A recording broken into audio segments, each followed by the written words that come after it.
A very pleasant good evening to all respected dignitaries, faculty members, and participants. I am Aditya Ramanan, Assistant Professor, Department of Computer Sciences, and I will be anchoring session 5 of today's faculty development program on green transition, leveraging digital tools and strategic leadership for climate resilience, organized by the Department of Computer Science and Management.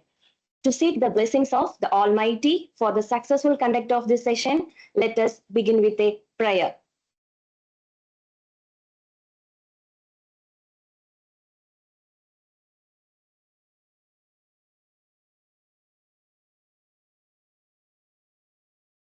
Arupa महात्मा चितानंद सारा अविद्या विरुद्धम विवेकम तरु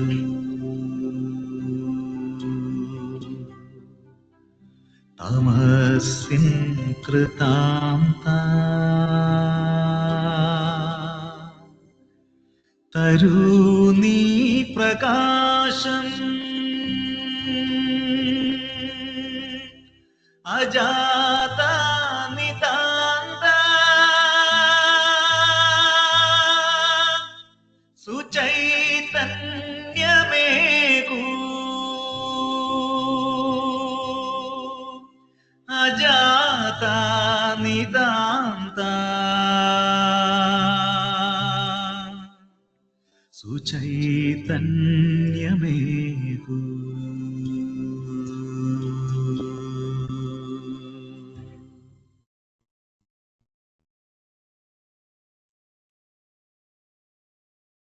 I kindly request all the participants to keep their microphones on mute throughout the session to ensure uninterrupted proceedings. We now proceed to session 5, titled Advancing Safe and Secure Green Transition through IoT and Cyber Surveillances. To begin with the formal proceedings of this session, I now invite Ms. Jayalakshmi Jain, Assistant Professor, Department of Computer Science, to deliver the welcome address.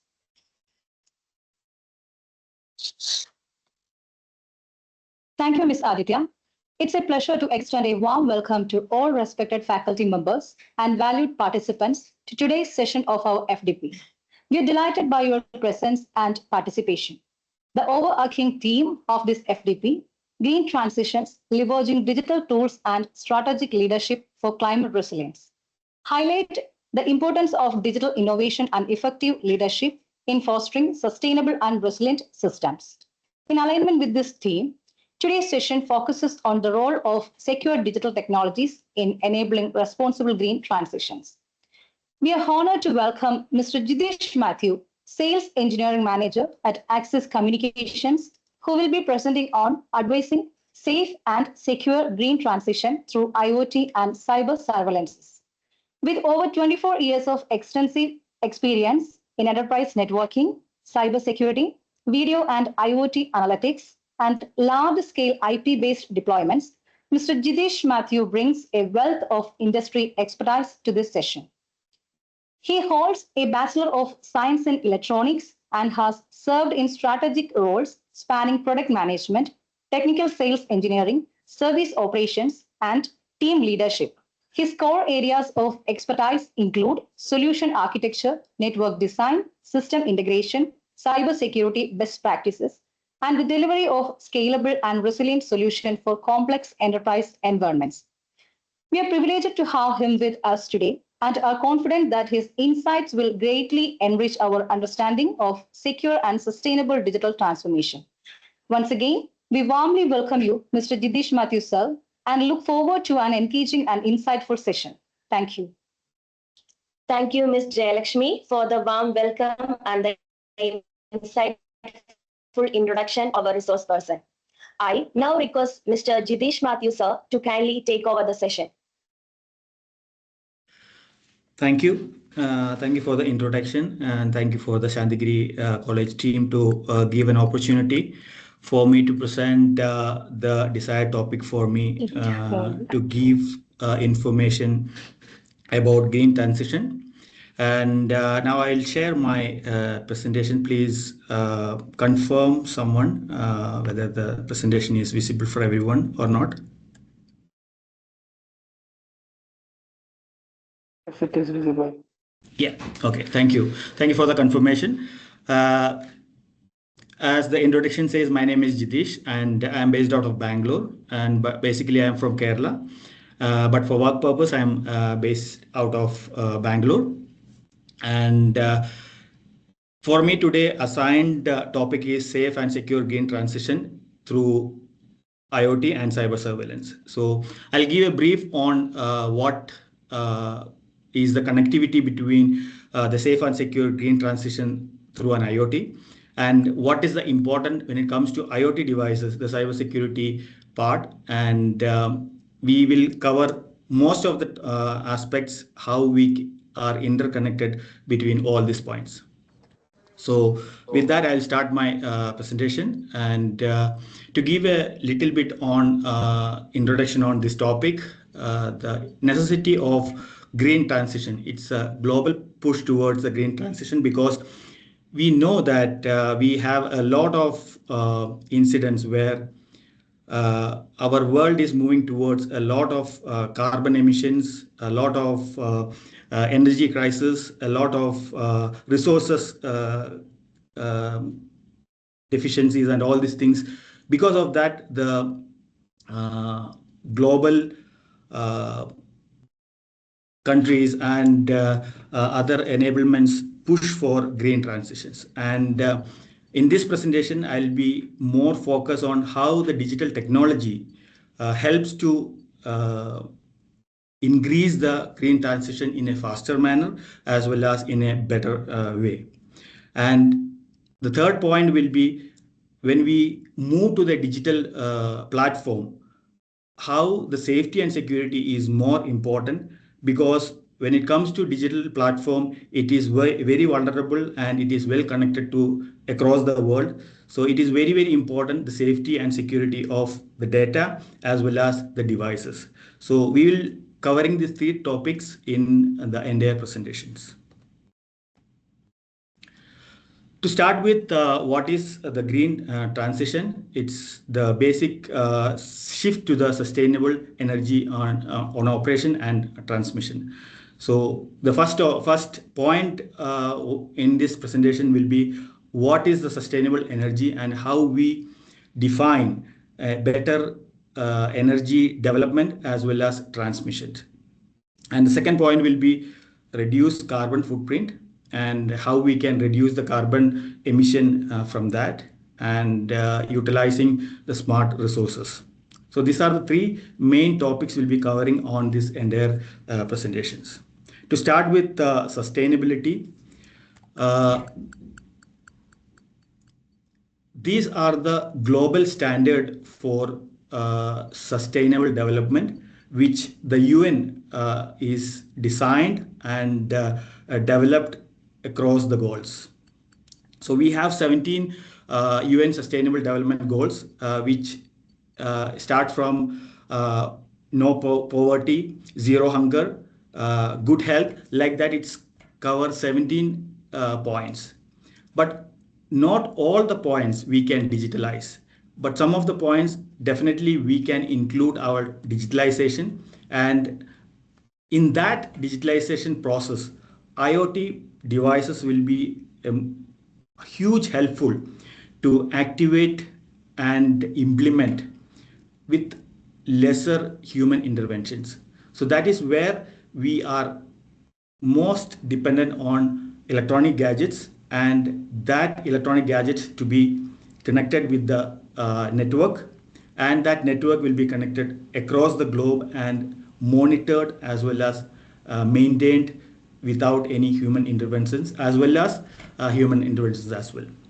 So this is what we will be focusing, how the IoT devices can be, or IoT platform can help to implement these goals where the UN entities have been designed to get a greener and safer world. The role of IoT in green transition. There are many other points are also there. Because of the time we have selected the most important three topics, which is smart energy management, environment monitoring, and smart building and cities. So when we talk about smart energy, we have divided into two segments. One is smart energy development or production, and how it will be managed in transit. So these are the two areas that we have to be more focused when it comes to green energy production and transition. And in that green energy, what is the role of an IoT devices?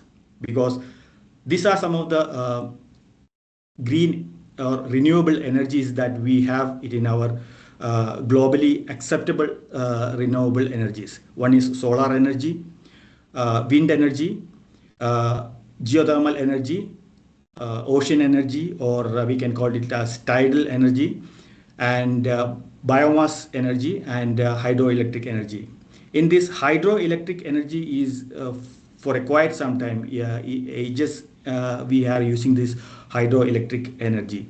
But where it is the IoT devices are coming, because if you talk about IoT, the large IoT transition happens maybe 15 to 20 years back, but hydroelectric energies been producing to the world for more than 30, 40 years. So why the IoTs are important when it comes to hydroelectric energy?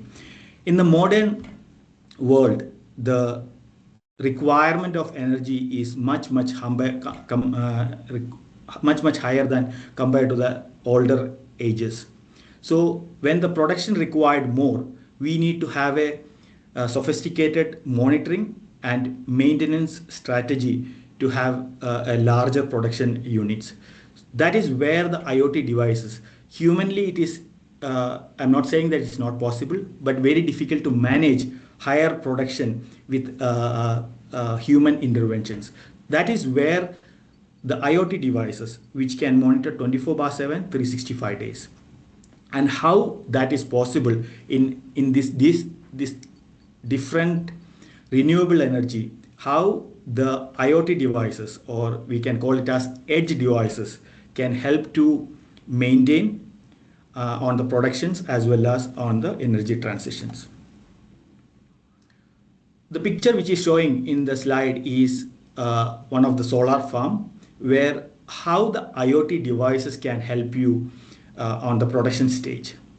So if you talk about, there are multiple solar panels are placed in the field, but it will be very difficult to find where on the solar panel there are damages happens, because these solar panels are 24/7, it is not working. When the daytime, it is very difficult for you to check it out which are the panels are faulty or which are the panels are not working properly. So how a device can monitor and check it out? We have something called IoT devices, where it can measure the temperature of each solar panel. How that is possible? Because every solar panel absorbs the light energy and convert that into electrical energy. If any of the one solar panel is not absorbing the light energy properly, what will happen? It start reflecting back to reflecting back. When the reflection happens, there will be lot of heat will be reflecting along with the light. Heat also will be reflecting. So we have some kind of technologies which is a thermal monitoring technology. Using the cameras, you can measure the temperature of each and every thermal panels. For example, 100 panels are there. One of the panel is giving the reflection of temperature more than the other 99. That means that panel is not working as usual or as normal. That's the panel that we have to repair it. So that way you can identify the overheating equipment. You can predict the maintenance, and you can have a proactive maintenance for that particular panel, and you can make all the solar panels functional 100% and maximum productivity, you will be able to do that. So that is one of the example how we can use the IoT devices. When I say camera, these cameras are network-based cameras connected to the network, and these are all IoT-based platform, and it can connect it to the maintenance uh, department, and the camera can send a notification to the maintenance department, as well as it can send an email, it can send an SMS, or it can send a exact location of the panel where needs to be uh, maintenance needs to be done. So this way you can reduce the risk of faulty panels all at the same time, and it can also give a proactive approach to the maintenance, that is on the production stage. But when it comes to this is the camera I was talking about. It's called the thermometric cameras. It has the capabilities of capturing the temperature of each and every devices which is focusing. So for example, if you have hundreds of solar panels are monitoring, you can easily identify which row, which column the panels are faulty, and you can do the periodic maintenance on that. And when it comes to the transmission of the energy which is generated, you can also use the same cameras to check it out, the transformers, the switching yards, where the normal temperature measured, and wherever you have the temperature difference, you need a periodic maintenance. For example, any electronic devices, when it comes to electronic devices, the first symptom for getting that device to be required a maintenance is the high temperature. When you have high temperature, what is the drawbacks? When you have high temperature, any electronic devices, whether it is a transformer or any other electronic devices, when the device disappear or eliminate more temperature, you required high power to generate that temperature also. So in a general scenario, if a device required only 15 volts, and if the device is faulty, you might require 20 volts or 25 volts. That is actually wasting of energy, and that is not the right way to move towards the green energy.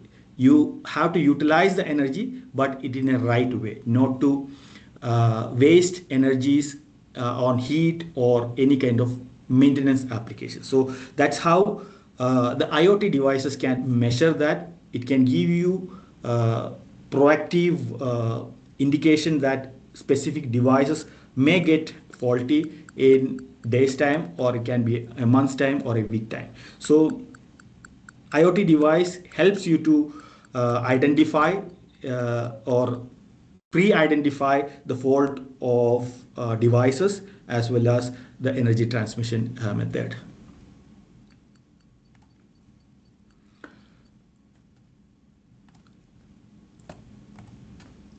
Next is the environment monitoring. So that is also one of the important factor when it comes to green energy or green transition. When it comes to environment, there are multiple areas needs to be focused, and some of them are water, air quality, noise pollutions, weather forecasting, waste management, and street light management. These are some of the points. It's not covering the entire areas, because that takes a lot of time to segregate each and every points how a IoT devices. Because if you talk about IoT, every devices, every segments nowadays all connected to the network, whether it is building management or smart city project, transportations, or energy production, any segment you take it, everywhere network products are involved, and IoT products are part of the different segments. And when it comes to environment monitoring on a city, there are multiple, as I mentioned, waste management, air quality control, sound and noise control, waste management, which is again illegal dumping and other things, weather forecasting to adjust the traffic and managing the required notification to give it to the civilians. Flood detections, that is majority of the cities or the outskirts of the cities are challenging for the flood detections because of the high rain and the weather conditions. Efficient street light management, and that's again comes under the power management, and weather issues, rain detections, and intensities of this weather. So how we can do the different aspects using the IoT devices. I will introduce some of the IoT devices which is using for these applications. One of the commonly used devices is one of the commonly used device is air quality control devices or environment control devices. Using these devices, you will be able to identify many aspects. For example, it can also identify the NOx, which is the nitrogen dioxide or CO2 level of inside the building as well as outside the building. For example, cities. We have come across nowadays different cities have different pollution levels. How we will be able to measure that pollution levels, and how we try to prevent that, or how we try to reduce that for a better and healthy life for humans and other livables. So that is where the air quality sensors comes into the picture. And this device can measure various air quality levels, and you can put threshold level for each and every measurements. For example, whenever there is a CO2 level goes beyond the threshold level, this device can send a notification to the weather forecasting department or the medical department for them to be vigilant and prepare for casualties if there is something happens because of the CO2 increase. So that way we can reduce casualties, we can prepare for casualties, or we can even warn the people or the civilians to reduce the usage of different parameters. For example, we can reduce the vehicles. We can reduce the vehicles, and we can. I hope somebody is unmute the microphone. Okay, yeah. So that helps you to reduce that particular usage of vehicles. For example, if the CO2 level is going very high on a particular city, you can reduce the usage of the vehicles, unnecessary usage of the vehicles, and start using the public transportations. Or for example, we all have festivals. So if you have how we define how much air pollutions we have done on each festivals. I'm not saying that we should not use any kind of, we should not celebrate the festivals, but definitely we should control the pollutions, specifically the air pollutions when we have the festivals. We can use a creative way to celebrate our celebrate festivals without sound or smoke or the air pollutions. So that way, the sensors helps you to define or give the indications how much polluted our cities are, and it can give you informations, and we have crossed the threshold level or not. Not only the CO2, I'm just CO2 as an example I have just give. This is very useful for smart buildings where office spaces, uh, schools and colleges. These are very important because for learning, a good environment is much better and much important for a good learning environment. So it's good to install air quality sensors or environment sensors in schools, colleges, high-rise buildings where a lot of people are working, outdoor environments where a lot of people are gathering. So this kind of IoT devices can help you out and give you indications how much threshold we can go, and whether are we on the threshold level, or we have to reduce the air pollutions into that area, or how we can filter out the air pollution in that area. The next is how to manage. Not all pollutions we will be able to control it, but some of the pollutions or damages we can repair as well. For example, water, contaminated water. We can use the water treatment plants to contaminated water to the good usable water. So how you can use an IoT device in these segments, you can monitor the water level, how much is the contaminated water level, and how much it been converted that into usable water. So using our IoT devices, it can measure the gauges, it can measure the water levels, it can also the clarity of the water or the purity of the water using the sensoring units. It can also monitor the water level. For example, you have a river or uh, sea level need to be monitored. Depends on the high tide or low tide. You have to give these informations to the people who is staying nearby river areas or the seaside areas. So you can utilize the devices to measure the seawater or the river water level, and automatic announcements or automatic informations can be given it to the mass informations can be given it to the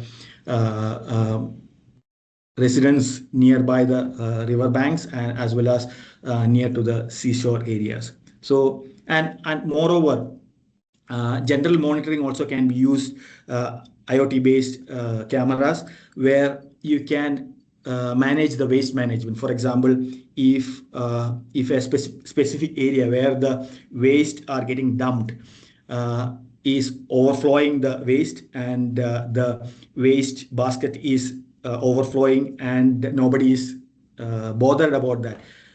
Using these IoT devices, it can capture the overflow of the wastage or waste which is not supposed to be overflowed, and it can intimate uh, to the team or to the department who's supposed to clean and make our cities in a beautiful way. So this will help you, the department also, to periodic track on each waste management areas, and it can also give alarms to the departments to work on a proper way, so that everybody's life will be easier and more better way.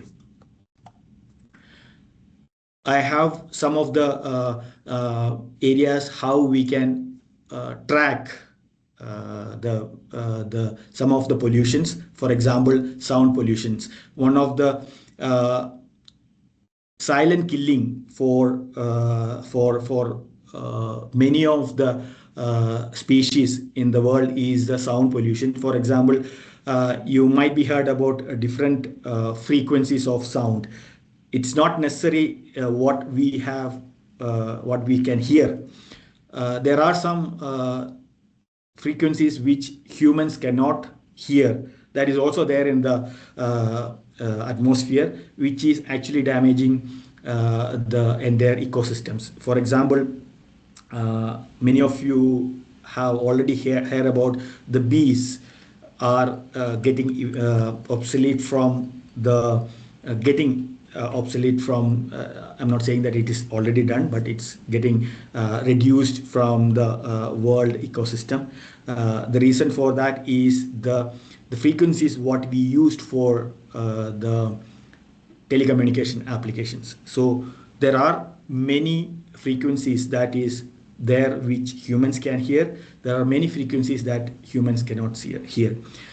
So the sound pollution is one of the very important factor that we have to control. So using the IoT device, we can put a threshold level of sound which is allotted to that cities or to that road or to that campus which we have to manage. And if the sound level goes beyond that, the system can identify that, and it can send a notification to the desired authorities, and it can also generate challans. For example, now we all know we get challans for high speed driving. So that is also one kind of IoT device, the where it captures the overspeed, generate the challan, it detects the overspeed, generate the challan, and send it to the user of that particular vehicle. The same way you can use it for the cities, the campuses, and other areas where the artificial sounds are not good for the environment. You can put threshold for each and every frequencies, and if it is going beyond that, it can identify that, send the notification to the right people, and if required, you can generate the challan to the respective people. The next one is the flood detections, how the device can identify the flood water level, and it can measure the water level, and it can send notification to the authorities, and authorities can alarm to the respective people, and it can also give alarm to the residents who is affected due to that water level or water flood. So these are some of the IoT devices. And the other one is wildfire detections. This is using a cameras. It can detect the smoke, and it can also detect the temperature as well. So this way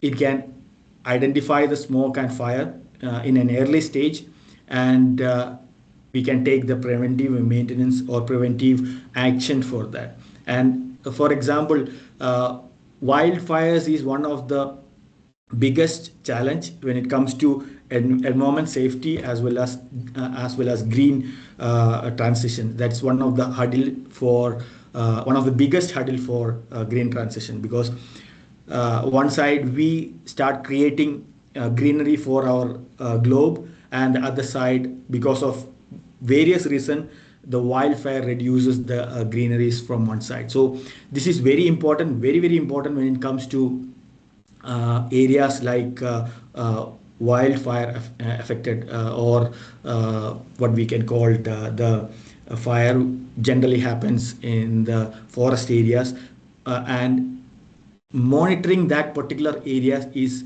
practically very difficult, because we do not have sufficient manpower to monitor each and every areas of the forest where the fire starts.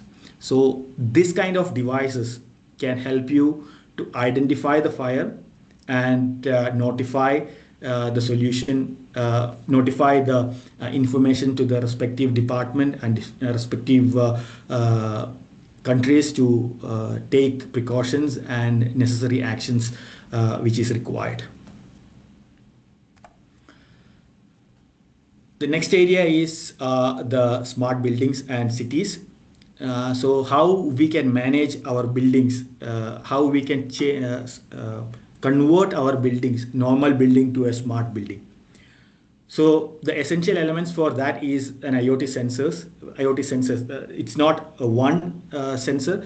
There will be multiple sensors required to make a smart building. Uh, Integration between the existing devices and the new IoT devices. You might be using already a lot of equipments in the building. For example, lift, your lightings, your transformers, generators, your air conditioning systems, your fire detection and suppression systems. These are all already using. But how you integrate that with the new IoT devices? Network connectivity, that is the backbone for any IoT device. So if you have an expensive IoT device, and if your network infrastructure is not good enough to handle the data, then it's of no use the entire system. So you need a strong backbone, which is the network connectivity for any IoT based solutions. And at the last, the smart building platform. You need a compact or a unified platform to manage your entire system. A 30-floor building with 1,000 or 1,500 people capacity, it's very difficult to manage with multiple platforms. If you have a single platform to manage all your ecosystems, for example, fire alarm system, your visitor management system, your AC controlling, electricity management, your water pumping and waste management, all this can be managed on a single platform. That will be the ideal for any smart building solutions. So these are the essential elements for a smart building. Somehow this is also important when it comes to smart cities as well. I'll give you a blueprint of what are the IoT devices that you can be used for smart building. For example, starting from the perimeter till the basement of the building to the terrace of the building, you can install a lot of IoT devices to help day-to-day activities and to reduce energy usage compared to the normal building than the smart building. How a device can help you to reduce the energy level or energy consumption of a building.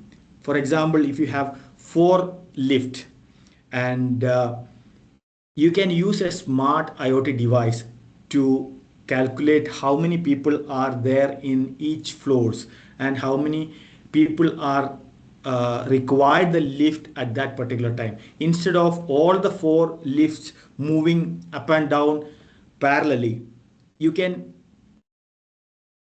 create an algorithm, calculate how many people are waiting for each floors, how many people are going upwards, how many people are going downwards. Using that, you can reduce the number of usages simultaneously on the lift factor, on the lift scenario. So that way, the system can identify how many people are standing there. For example, if you put a camera there, the camera has the capability of occupancy estimation. For example, in the lift lobby, 2 people are standing and one person is pushed the down arrow and one person is pushed the up arrow. So that way, the system can identify how many people are there, how many people needs to go up and how many people needs to go down. So that way, the lift algorithm can calculate it and assign the lift to manage the multiple lift in a smarter way. Second way, you can use the cameras again to calculate the number of people in each floor, and depends on that you can control the AC or the air ventilations. If you have only few people, you don't need the full power to be given to the AC because it's only 2 or 3 people. You do not need a full capacity of your AC. You can reduce that. And when the people are coming, if people are more in your floor, you can activate full strength of the AC. So that way you can reduce the energy usage of that building. The third one is lighting.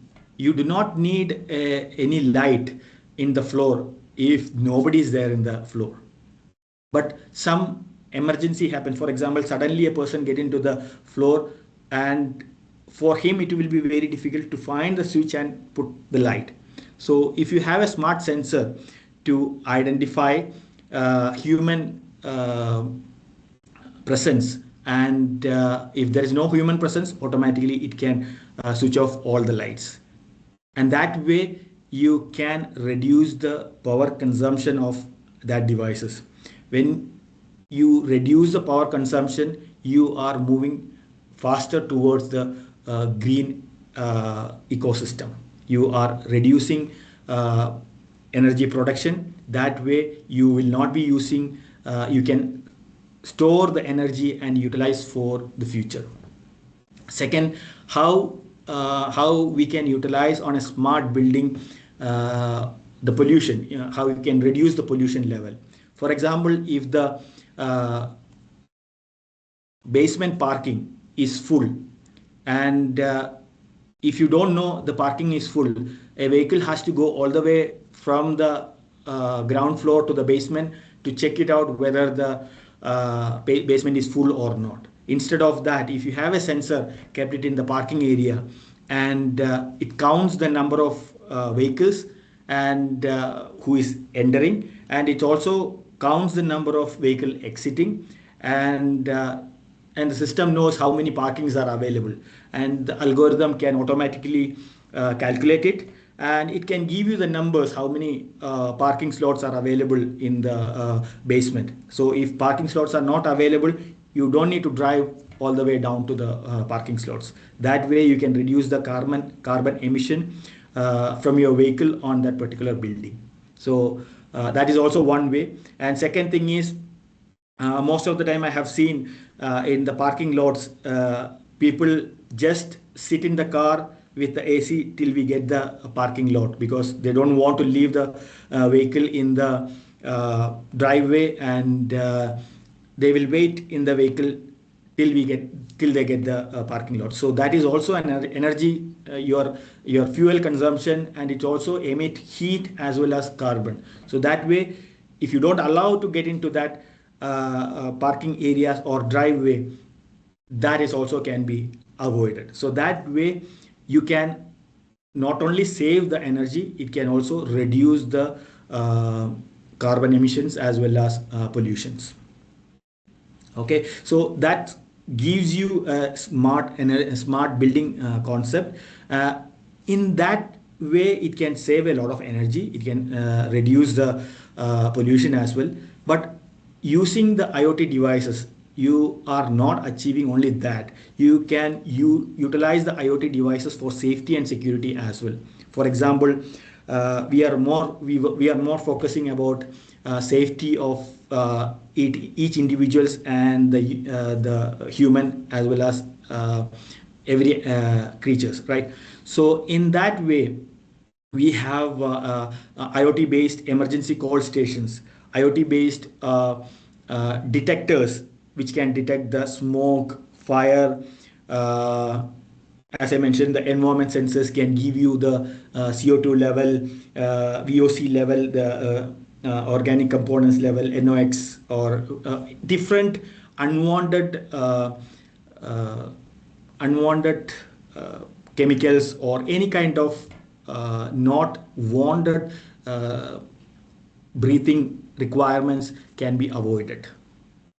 And it can also, as a safety precautions, you can use public announcement, IoT based public announcements. For example, if there is a fire happens on fourth floor, you can announce and evacuate the people on the fourth floor using the public announcements, IoT based public announcement.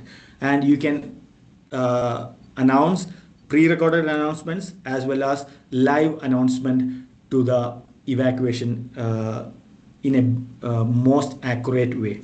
So that is how when it comes to safety and security, the IoT devices also helps you in a smart building. Now we will move to the smart cities.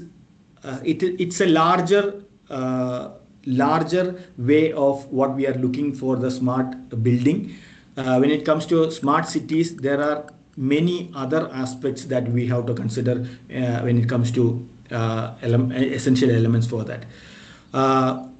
When it comes to smart cities, you need to have consideration of public safety, mobility, and the environment. So when it comes to public safety, you have to be consider sustain situational awareness, public orders, police investigations, emergency management, and crowd management. And moving towards the mobility, road safety and traffic flow, incident management, intersection control, vehicle recognition, parking management, traffic and mobility data collections. And I will explain how this is important when it comes to the smart city concept. And when it comes to environments, there are multiple factors like weather monitoring, flood detections, air quality monitoring, sound pollution, street light efficiency, waste management, and water management. I have given a brief on how the air quality and other things are already managed. But when it comes to the smart cities, how mobility point of view, how IoT devices can help you on that. For example, road safety and traffic flow. We all have the biggest challenge wherever in the world we are. One of the biggest challenge in the road is the traffic, and we cannot avoid that as well. But if you have a smart solution, I'm not saying that completely it can be avoided, but it can be reduced. For example, if the main road for us, it's most of the cities, MG road is the common road where most of the traffics are there. So for example, MG road is, I'm just giving an example as Bangalore, since Bangalore is identified as one of the highest traffic block city. We have ranked the #1 in the world as traffic congestion. I'm just giving an example of Bangalore itself. So MG road is completely jam-packed. So if you have a IoT-based sensors monitoring that road, the system can automatically calibrate, connect with the Google Maps, and reroute whoever is passing through and using the Google Maps, reroute the direction, the alternate routes which can connect to the their destinations. So that way you can avoid the traffic congestion as a human. As an environment, you can reduce the carbon emission as well as the heat generation, because when you when you stuck in your traffic signal or in a traffic road, you cannot switch off your vehicle because of the heat, because of the temperature outside. So you will be your engine will be on, carbon emission will be happening, the AC will be on, and when the vehicle is cool inside, the heat emitting from the engine and the vehicle is much higher when the vehicle is not moving. So that way you are increasing the carbon pollution, the heat pollution, also the sound pollution. So this way, if you have an IoT device, monitor the traffic flow in each road, and it is connected to the Google Maps or any navigation map, and it can give you an alternate route. You might be nowadays, if you are using the Google Maps when you are traveling, the Google Map itself will say you there is an alternate way available. Do you want to consider that? So these are all smart ways to utilize the IoT equipments to avoid time, to reduce the time for the travel and avoid more pollutions to the world. Second is vehicle recognition. So, for example, if again another example for that, heavy vehicles are not allowed in a particular area or particular road. So, IoT devices can tell the authority there is a big vehicle coming into that direction. Please deviate that direction. It can give an indication to that. Parking management, I have already explained how the parking management can be managed. Traffic and mobility data collection, that is one of the hot topic when it comes to the traffic management, because for example, I don't know how many of you have heard about in Delhi a few years back there is a new traffic rule happened. Even and odd numbers, utilization. For example, if your vehicle number uh, add, and if it's an even number, one day you cannot use it. If it is an odd number, one day. So that's one of the theory which is comes on the one of the government. So how that comes, how that details come into that, it is because of the data. For example, I'm just giving an example for that.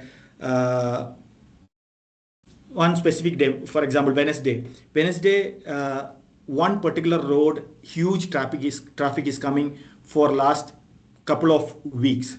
So that's a recurring data which the IoT device can capture, and it can give an indication to the authorities every Wednesday this road is being filled.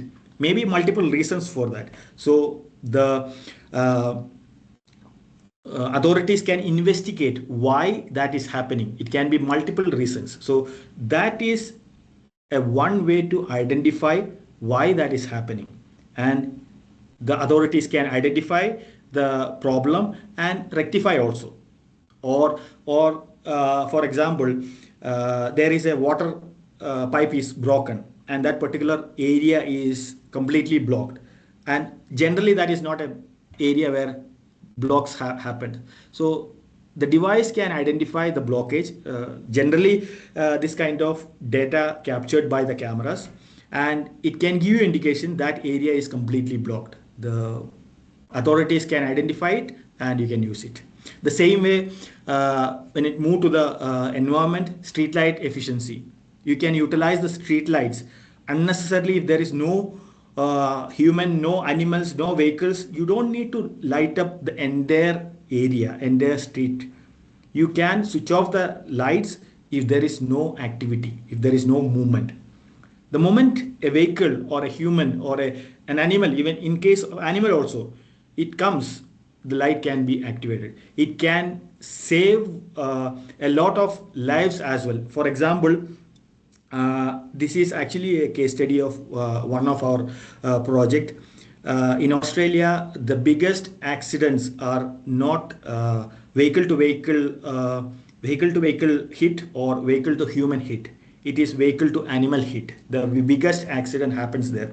So what they have identified is when kangaroos, that is the biggest challenge for them. When the kangaroos crosses the lights will be off. The IoT lights will be off all the time when there is no movement, there is no traffic, there is no vehicle. When the animals crosses that particular light, that particular area's light will get light up.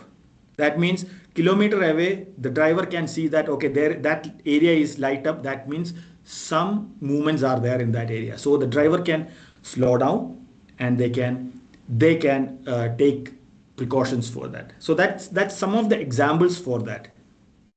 Waste management, you can put the cameras, you can put and monitor how much waste is dumped on that area. Do we need to send a truck daily 2 times or daily 1 time? So that way you can collect the data and you can periodically or proactively you can utilize your services on it. This is smart city environment monitoring. So air quality sensors, noise, waste management, water and street lights. Already I have explained on that. Now we talk about a lot of areas we can put IoT devices. When you connect your IoT devices. Where you are connecting that, it's on the network, and the network is connected to internet. When you have an device connected to the network, the biggest challenge is how secure you are with the data. For example, when you connect your IoT device to your network, it's not only your IoT devices. Your computer is connected to that, your storage devices are connected to your mobile is connected to that network. So data is very important. So how safe your IoT devices, and how critical the data when it comes to IoT as well as network. The hacker or the who wants to steal the data, they might not be interested on IoT data. They might be interested on the data which is your personal data, your financial data, your customer data, or it can be any kind of data which is not supposed to be. But how that is connected to an IoT device which is sensing the traffic signal, which is sensing your occupancy of, or which is sensing the water level. These all devices are connected on the same network. So I always tell to my clients, if a thief coming to your house, they will not directly break your main door, because he definitely know that the main door is strong enough. They will be having three locks, multiple authentication purpose, everything will be there. So main door, no, all the thieves will avoid that. They will find the weakest door. And when it comes to network security, the weakest door is the edge devices, the IoT devices. Why? Because your server has antivirus, firewalls, all kind of infrastructure will be there.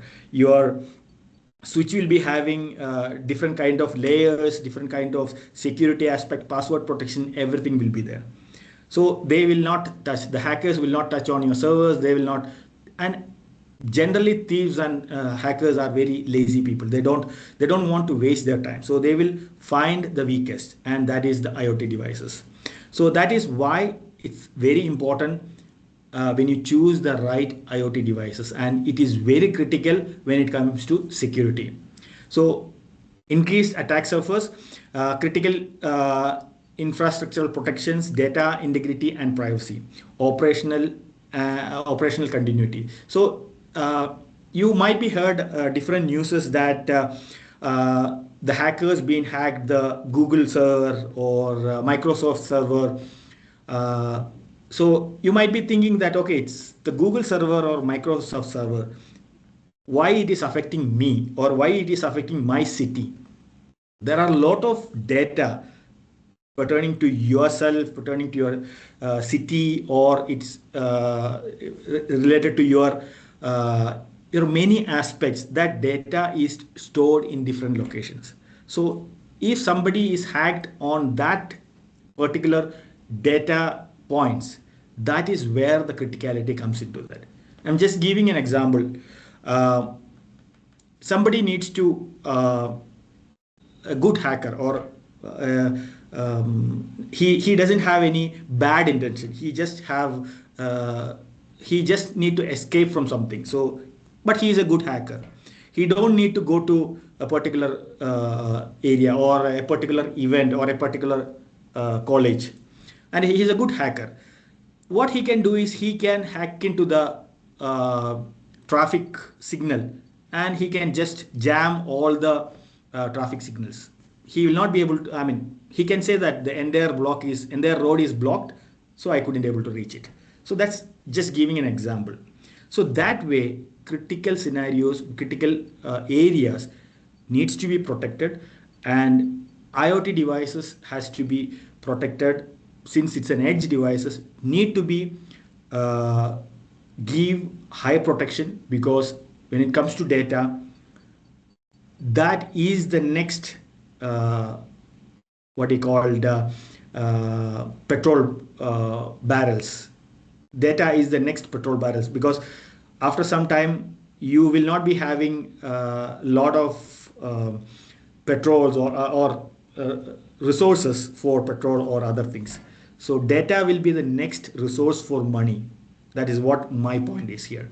So data is one of the important factor when it comes to any kind of data, but we are talking about IoT products here, and that is the uh, areas where hackers or the intruders will be more focusing. That is why the security is very, very important and critical when it comes to infrastructure deployment. And cyber threats to green infrastructure, IoT device exploitation, network intrusions, data manipulations, and ransomware attacks. For example, data manipulations. Uh, I like driving, and I have a lot of challans in my car. So if I am a good hacker and if I need to change my challans to nullify it, I can just hack the system and using any of the IoT device, get into their infrastructure, delete all my challans. So that way, it's very, very important. So data manipulation is one of the important factor. Ransomwares, for example, the hackers get into the municipality infrastructure, network infrastructure, and they have some data. They can negotiate with the municipality or the government that I have this data. If I should not publish it, I need money. So that's the criticality when it comes to green infrastructure or any kind of infrastructure. Uh, Talk about AI. So that's the future of network or the electronic or IoT devices, right? Uh, so there are many kind of uh, analytics are available. What is analytics does is whatever informations, whatever data that we have it, whatever data we have collected from the field, we take a pattern and with the help of algorithm we evaluate that and how we utilize that into our future. For example, as I mentioned, every Wednesday, if there is a traffic jam coming into that particular areas, or every Friday there is a huge traffic jam coming into the city exit. So the authorities can, the AI or the analytics can capture that informations, and AI can automatically divert instead of that exit to different other exits. So that way you can do a lot of AI based algorithms, AI based solutions into our IoT applications or green environment. For example, another example for AI based solutions when it comes to green energy production. For example, your solar panels. So we all knows that the sun moves every hours to a direction, right? But the solar panel has to be fixed in a one direction. So depends on that using an AI. If the solar panel's angle also moves along with the sun direction, you will get more productivity. That way, the same cost or same investment, the productivity can be increased, the production can be increased, and utilization can be much, much higher. So that is where the AI helps you, or artificial intelligence helps you to make the infrastructure, the what you call the existing infrastructure it in a better and advanced way.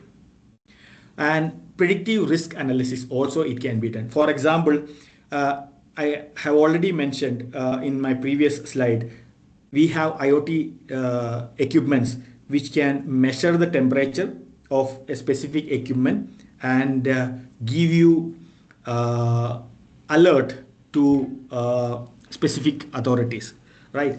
So nowadays, if you talk about one of the biggest in the IT industry is the data centers. The data center is, the IT industry is moving towards the cloud-based solutions. Nobody wants to store their data in a local premises. Everything moves to the cloud.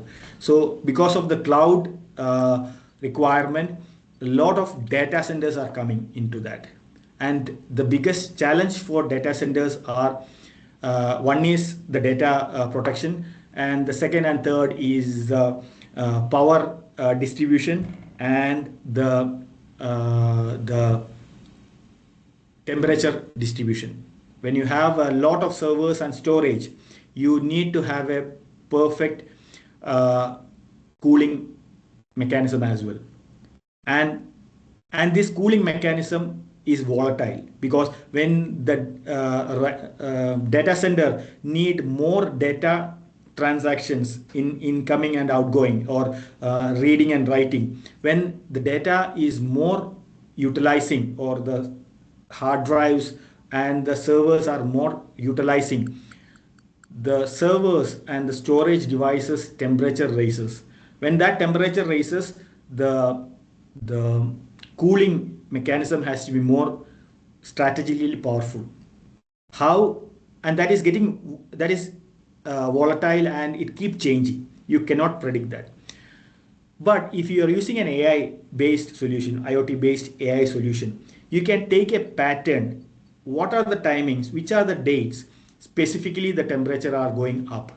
And the AI can run the algorithm, and automatically the cooling mechanism can raise their RPMs, the fan RPMs, the temperature, reduce the temperature. For example, if it is 20 degree, it can go to 18 degree. Like that, a automatic mechanism can be run using the AI systems.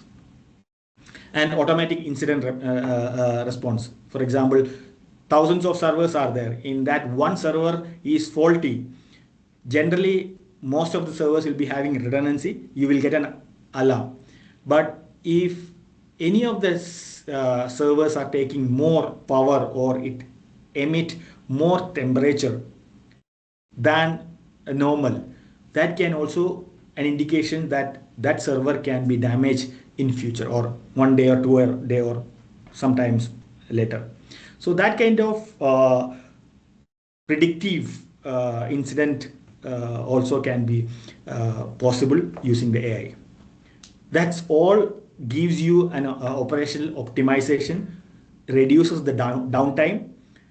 You can also use the resources in a smarter way. Instead of uh, hundreds of employees on one location, you can use that employees in multiple locations, multiple applications. That way you can use your resources in a smarter way. uh, Benefits of safe and secure green transition. uh, it's it's sustainable, because we do not know how long we will be having our fossil resources, or other resources. But green energy that is sustainable, which can be used for long, and that also gives a lesser carbon emission, carbon footprint, and it reduces energy consumption and operational cost. It can utilize the energy in a better way. We don't need to waste our uh, energies in not necessary applications. Regulatory compliance. Now, uh, you must be heard about green buildings. This is one of the new concept which is comes into the building architecture. Green buildings. That is one way of regulatory compliances. Now, green buildings has a lot of benefits from the government also, and that way we can reduce pollutions, we can reduce the consumption of energy. All these things are comes under the green building. And it's very popular in nowadays in cities because government authorities gives a lot of subsidies for the green buildings, and that is one of the trending for green transitions. And reliability and trust also gets from the green transition. So conclusion for today's presentation is IoT devices accelerate the green transitions. It will not generate any green transition, but it will accelerate. It gives faster towards the green transition. Cybersecurity surveillance ensures safety and trust, because when we connect our IoT devices in the network or internet, it's very important the security also, because it's not the hackers or the intruders may not targeting the IoT data, but they will be targeting the personal informations, your financial informations, your national informations. It can be any informations which is very important. And that doesn't mean that IoT devices completely remove human interventions or interference, or it needs to be have an integrated approach. We cannot avoid human brains. We cannot use completely AI for this kind of applications. Human brains are the finest, and there might be algorithm faster than human brains, but when it comes to emergencies, when it comes to immediate response, human brains are much faster, much reliable. So it cannot be completely removed. An integrated approach or a collaborated approach is always essential for a smarter and a safer world. Okay, with that, that was my last slide of my presentation, and I will open to have any questions about the topics, about the slides. If you have any questions, feel free to ask. Either you can unmute and ask, or you can use the chat box to ask the question.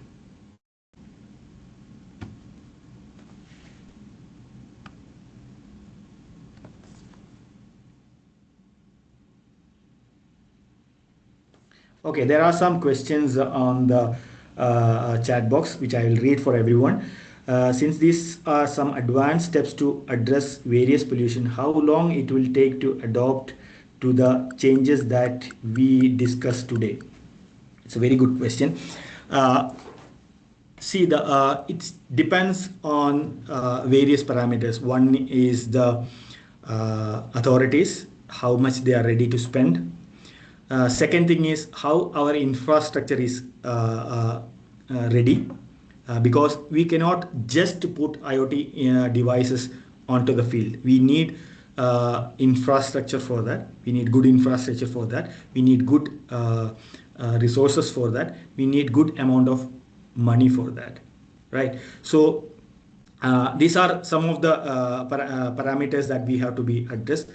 But if you talk about smart cities, I can give you, India government is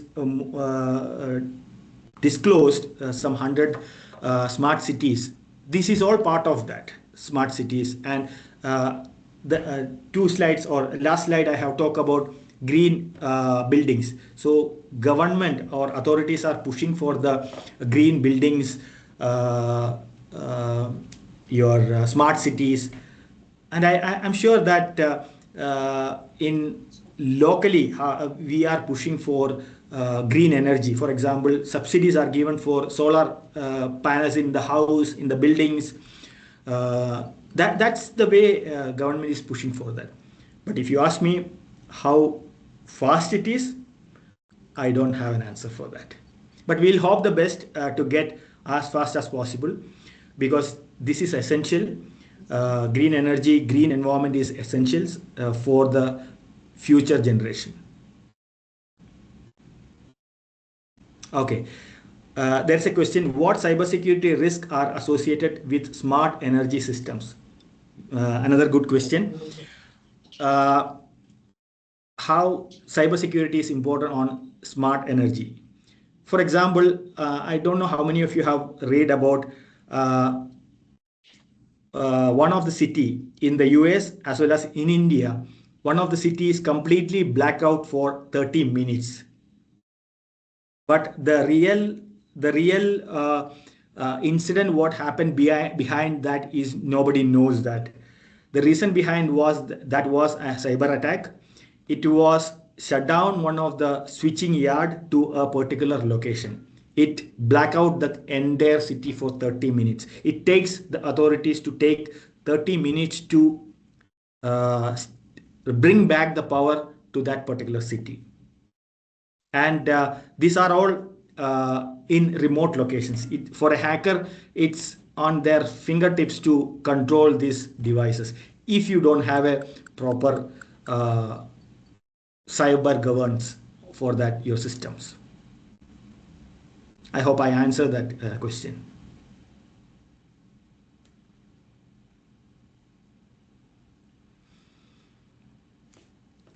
Any other questions? Thank you, Mr. Jidesh Matthew, sir, Yeah, thank for the you. enlightening and informative session. Yeah, thank you. Participants are welcome to unmute and ask their queries.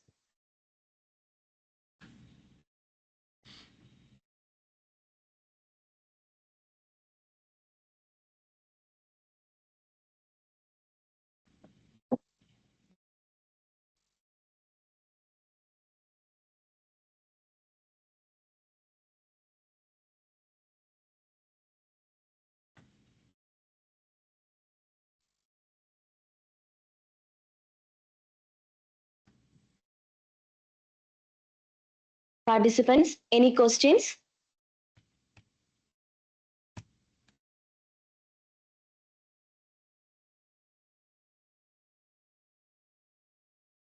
Okay, now I invite Ms. Neenamol Joseph, Assistant Professor, Department of Computer Science, to deliver the vote of thanks.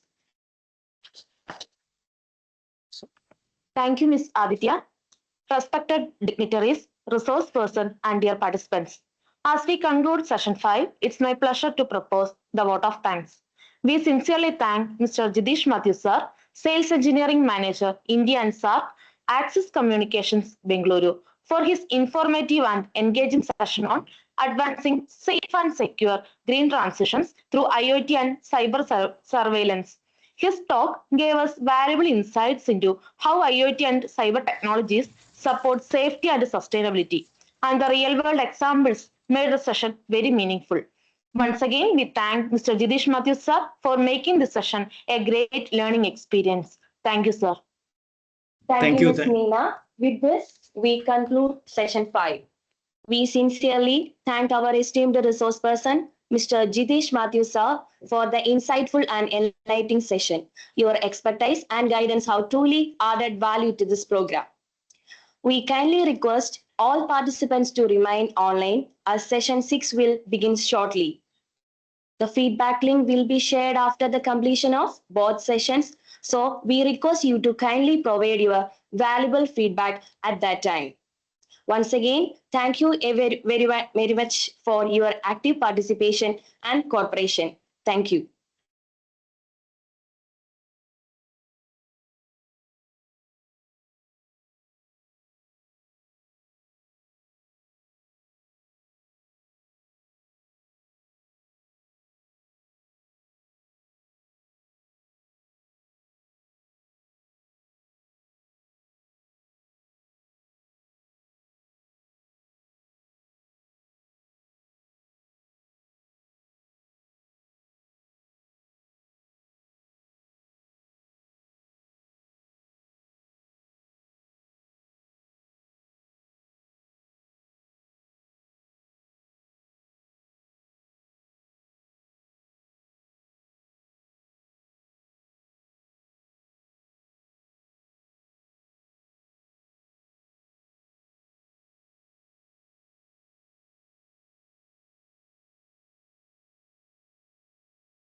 There is a gentle reminder, dear participants, next session will start at 7:30 p.m. Stay online. Thank you.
എടുക്ക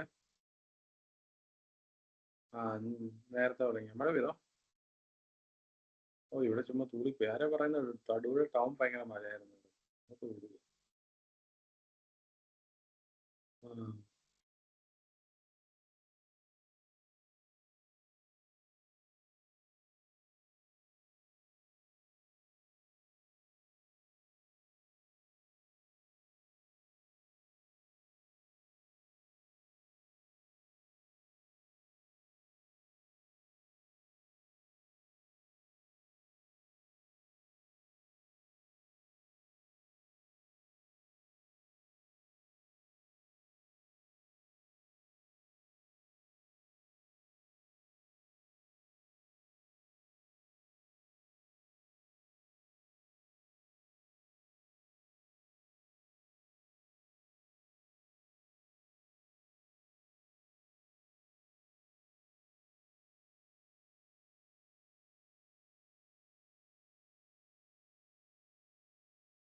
Good evening, everyone.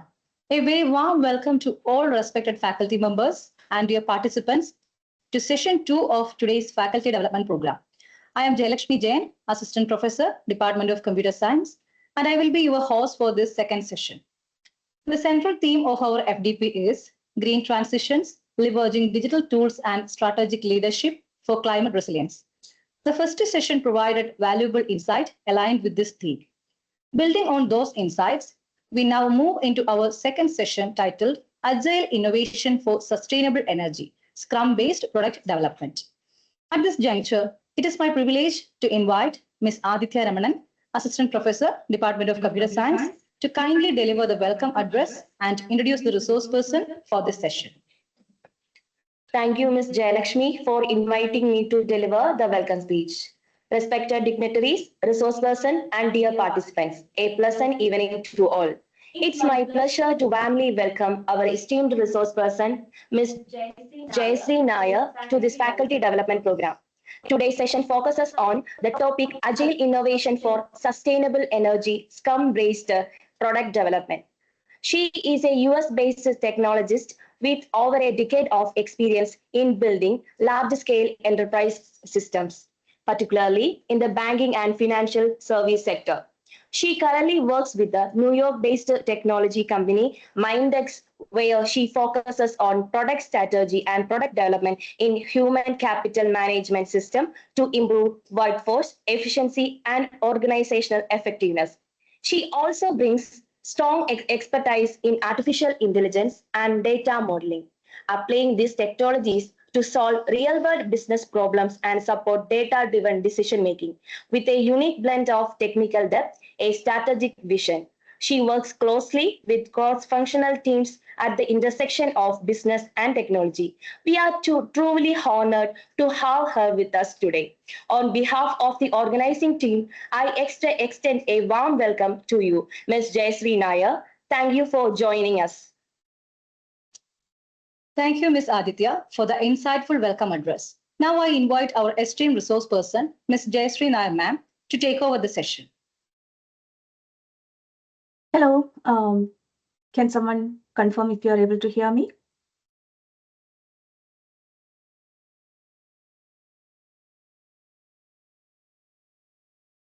Are you able to hear me?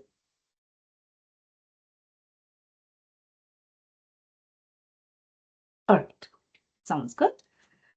Hello and good evening, everyone. I'm Jayashree Nair, and thank you, Jayalakshmi and Adira, for that kind introduction. And I'm so happy to be here today. So before I get into the details of today's topic, I would like to thank Shantigiri College and the organizing committee for inviting me and for this opportunity to share my thoughts today. So I also would like to highlight one more thing before I start the session. I won't be talking too many technical aspects here. I know we have a wide variety of audience here, so I will try to make it not so complicated so that once we wrap up this session, all of you will have a fair understanding on agile concepts. So let's begin. I will share my screen right now.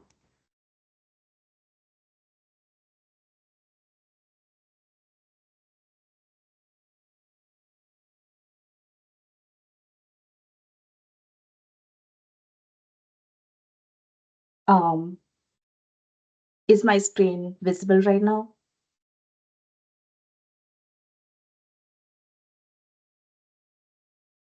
I'm sorry, someone should speak up because I cannot see the chat.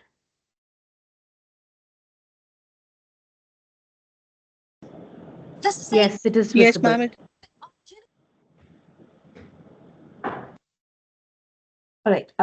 I could not hear that properly. Can someone please repeat that?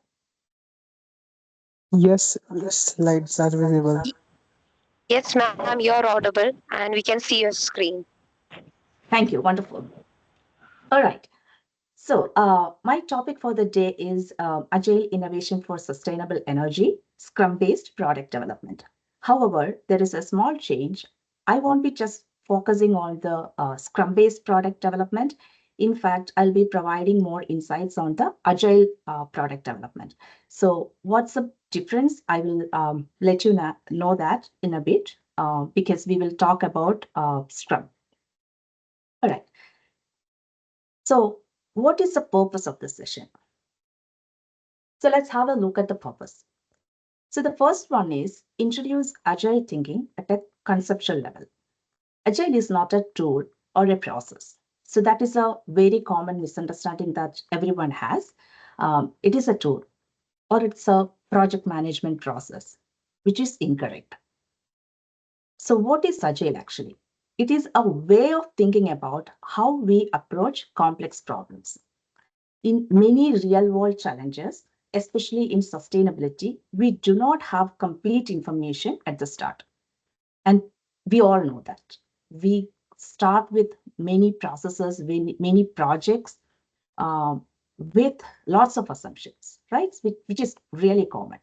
So Agile encourages us to move forward by learning in small steps, reflecting frequently and adapting our understanding as new insights emerge. So even though we have lots of assumptions when we start with a project, we get more information as and when we go. So Agile encourages us to collect that input and have the mindset for being flexible. All right. And understand Agile product development for sustainable energy. Why Agile would be suitable for sustainable energy? So when we apply Agile thinking to sustainable energy, we focus on learning what actually works in real context rather than assuming solutions upfront. So that is a very common mistake that we all do. We have some assumptions and we always anticipate that this is going to be our outcome. In fact, which may not work as we expect. The reason is there are lots of unknowns. There could be roadblocks, there could be constraints, which we did not consider in the beginning. So what that means is we cannot get an outcome that we anticipated. So energy systems involve uncertainty. It also has human behavior, policy, data quality, and environmental factors. And most of these things are out of our control. So Agile helps us navigate this uncertainty through iterative discovery and evidence-based decisions. So we don't need to have an outcome in mind when we start that, but we will eventually figure that out. That is the whole concept of Agile. Create awareness of modern innovation approaches. Across industries and research environments, innovation today happens through experimentation, collaboration, and feedback rather than rigid long-term plans. Agile represents one such modern approach that emphasizes adaptability, cross-disciplinary work, and continuous improvement, which aligns well with how innovation unfolds in sustainability and academia. So what happens in academia, we will come to that a little later. So I will give you a very high-level insight on that. And in today's session, we won't talk about implementation or technical details. So this session is intentionally conceptual. The goal is not to train you to practice Agile or Scrum, but to provide a mental model, a lens to understand how contemporary teams manage complexity and innovation. You should live with clarity on the ideas, not the mechanics. And why sustainable energy needs Agile innovation? So when we talk about sustainable energy, we know that it's aligned to the climate change. And let's have a look at the climate change urgency. So the climate change presents an immediate and escalating challenge that requires timely action that rather than delayed long-term planning, right? So this climate change is something beyond our control, and we cannot control when and where it happens or how it happens. And it happens very rapidly. We cannot control the timeline. So the urgency means solutions must be explored, tested, and refined quickly, even when complete certainty is not available. Right? So it's very well understood that when things are beyond our control and it's an urgent thing, we have to respond to that, or we have to react to that pretty quickly. We cannot delay the outcome. So that is one of the reasons why Agile fits perfectly on the sustainable energy. Rapidly evolving clean technologies. Clean energy technologies such as solar, storage, hydrogen, and smart grids are evolving at a fast pace. What seems optimal today may change within a short period, making adaptability and continuous learning essential. So this is very true because in the current world, we can say that what is the hot topic for the day may not be relevant tomorrow because tomorrow there is something more efficient or with more acceptance by people. So we cannot always assume that what we assume today or what we consider as a technology or the best technology today would be the best technology tomorrow or after a month. So the rapidly evolving clean technologies is a key point why sustainable energy needs agile. Policy and regulatory uncertainty. Energy initiatives are strongly influenced by policies. It also influenced by incentives and regulations, which can change due to political, economic, or social factors. This uncertainty requires flexible approaches that can adjust direction as external conditions shift. We all know that, for an example, if you're constructing a house, there could be certain rules or there could be some policies. This has to be done in certain ways. So when there is a policy change or there is a change in the requirement from the government, we have to align to that. We cannot stay stubborn and not making the corrections won't give us a good output. So we always have to shift and align with the new policies or law or incentives or whatever change is happening. So that is one of the other reasons why agile innovation has a key role in the sustainable energy. Complex interdisciplinary challenges. Sustainable energy problems span multiple disciplines, including engineering, economics, environmental science, behavioral studies, and public policy. Managing such complexity benefits from approaches that encourage collaboration, iteration, and shared learning. So collaboration is a key point for Agile, which is also very needed for the sustainable energy field because it does not align to one sector. It requires the collaboration from different expertise from different areas. So that is another key point. So let's have a look at the traditional product development and its limitations. So in software industry, when I started my career, we all worked on software projects and the methodology that we followed, that was called waterfall. So waterfall means we collect a requirement, for example, for 3 months. And we write down all the requirements, we understand the requirements, and then we do not go back and revisit the requirements. Okay, so once the requirement phase is done, that is when we start with the designing. We design the software, how this software should look like. And that may take another 3 months. And then we start building the actual software. So this software development, actual software development happens after 6 months, right? See, 3 months we spent on requirement gathering, 3 months we spent on the design. So after 6 months, when we start with the development, it may take like 6 months. So with that, we are done with like 1 year into that project, right? After that, we do the testing for the software that we developed. So that is more than a year. So by the time we are ready to deliver, that software may not be applicable anymore because the time is going, like, does not wait for us, right? It's a rapidly changing world around us. So what was important a year ago is not relevant anymore. It's not important anymore. So that was how the product development happened in the past, years ago. So the limitations were heavy upfront planning. Traditional approaches often invest significant effort in detailed planning at the beginning, before enough information is available. While this provides structure, it can also limit flexibility when assumptions later prove incorrect. We all know that the assumptions cannot be accurate every time. So if we plan everything ahead, when there is a change or when the assumptions are incorrect, we are deviating from the plan, right? So that was one of the limitations. Assumes predictability.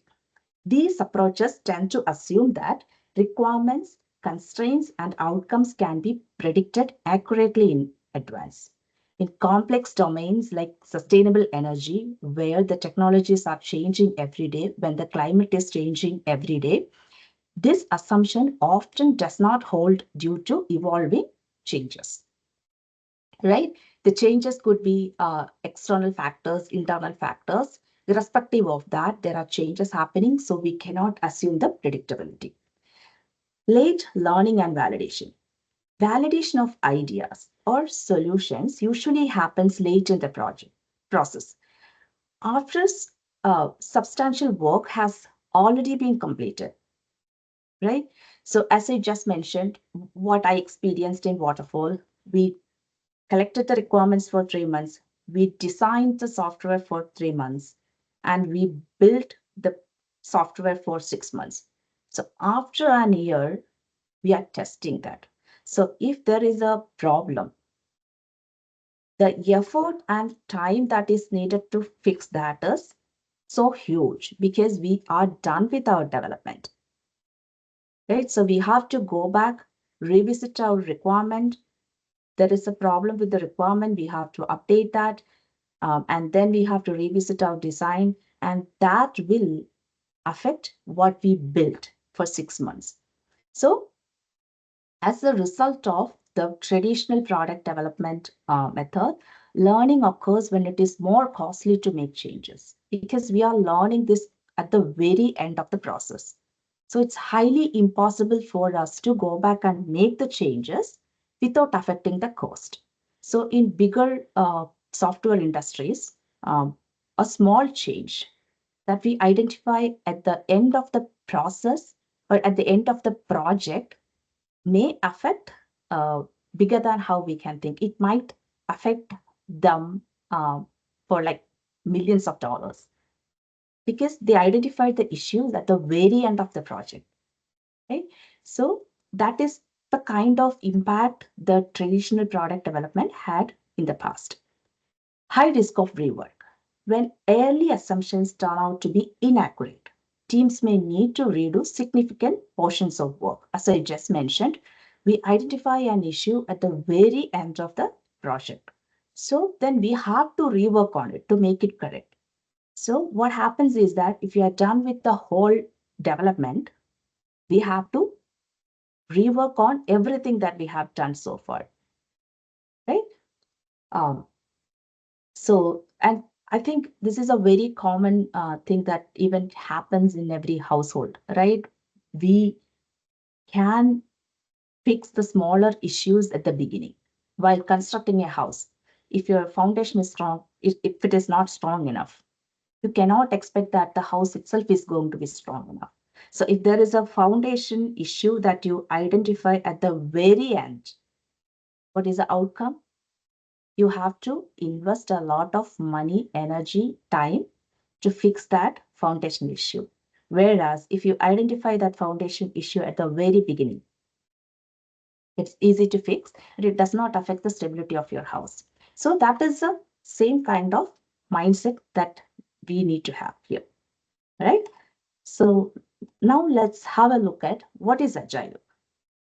Agile is a mindset. In the very beginning, I just mentioned that it's not a process, it's not a tool, but it's purely a mindset. Agile should be understood primarily as a mindset rather than a methodology. It is about how people think, make decisions, and respond to change rather than about following a fixed set of steps or rules. So there could be rules. How should we explain that? So there could be rules in our college campuses. So what works in one college may not work in the other one. So how do we create our own rules, or how do we approach that? We basically need to figure out what works well for us, and we just adapt that. So that is exactly what Agile is enforcing. It is a mindset. You just respond to changes. You don't need to follow the fixed set of steps or rules or processes. Focus on learning and adaptability. At the heart of Agile is the idea that learning happens continuously.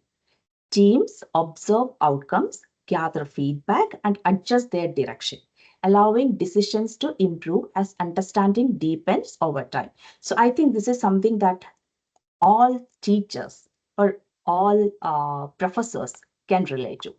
So when we start our career, how we started the teaching, that could be totally different from what you are doing today, right? How did you change? You got the feedback from your colleagues, or you also heard the feedback from your students. And also, you might have gathered more knowledge over a period of time. So now you are more confident, or now you have more information about the subject that you are teaching. So you are continuously learning. It's not that you just learned 10 years ago and you are still applying the same information, or you're not just passing the same information. You are learning throughout this time, and you are adapting to the changes. All classes may not be the same. All students will not respond to your questions or your classes in the same way. So you always adapt to the changes, and you change your mindset as and when needed, right? That is what Agile also promotes. Accepts uncertainty as normal. Agile starts from the assumptions that uncertainty is unavoidable, especially in innovation and complex areas such as sustainable energy. Instead of trying to eliminate uncertainty upfront, Agile works with it by progressing in small, informed steps. Might be highly impossible for us to gather all the information when we begin with our project, whatever it is, whether that is a software project, whether that is a environmental project, irrespective of the type of the project. We cannot avoid the uncertainties. There will be lots of unknowns. So just accept that unknowns as a normal thing, and have a mindset that we will figure that out while we improve or while we progress. And we will reach the outcome that we wanted. So that is the mindset that we need to have here. Used far beyond software. This is a very common misunderstanding that everyone has. Agile is for software industry. Although Agile originally originated in software development, its principles has been useful in many other domains. Today, Agile thinking is applied in research projects, education, product innovation, and organizational change. Any context where learning and adaptations are essential. So I strongly believe that you all have gone through this Agile mindset, not just once, multiple times. The reason is we all, knowingly or unknowingly, in education areas, we adapt to the changes. There will be changes on the syllabus because we are adapting the changes. And what is relevant today may not be relevant tomorrow. The syllabus that we learned 10 years ago is not relevant anymore because the technology evolved. So we adapted that changes, and we shifted our mindset. So that is a main point of Agile. So this is something that we already covered, but just let's have a look at this again. Traditional versus Agile development. What happens in traditional way of product management is that, as I mentioned earlier, we plan for a while, we design for a while, and then we build for a while, we test for a while. So it could be like In our earlier example, we planned for 3 months. We designed the software for 3 months, and then we build the software for 6 months, and then we test the whole software for 2 months. And after that, we deliver. So what we thought that at the beginning of 2025, I thought that this software or this product is going to be a super hit in the market. But in 2026 January, I realized that that is incorrect because the technology has changed. People have changed. They changed their mindset. And my software, my product is not relevant for them anymore.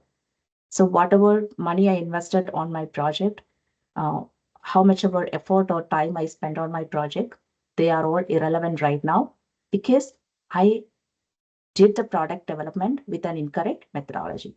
In fact, if you look at the agile development, we have an idea. Okay, we have a very small idea. We start building that idea. We don't look for all the answers upfront. We just start building the idea. And then we ask for the feedback. So there could be people saying that this is more useful if you add more features like this, or it is going to be more useful if you add this capability. All right, I learned something new today. So this is what the market requires, or this is what the market demands. So I learned that market demand today. So in order to improve my product, I go back to my idea. I changed my idea a little bit so that it can align with the market demand. And then I build that new idea. It might be a small correction, it might be a huge change. But irrespective of that, I make the necessary change. I deliver that to the customer and I ask them for the feedback again. How do you feel right now? So there could be feedback like, oh, this looks great. This is what we wanted. Or there could be like, oh, this is okay, but you can still improve. So whatever the feedback is, whether that is positive, negative, neutral, whatever the feedback, we just collect, we learn, we assess, we improve. That is the whole idea of agile product development. Um, let's see what we have here in agile product development. Start with a problem or opportunity. Agile begins by clearly identifying the problem to be addressed or the opportunity to be explored rather than jumping immediately to a fully defined solution. So that's a key idea for Agile. We don't need a very detailed requirement document.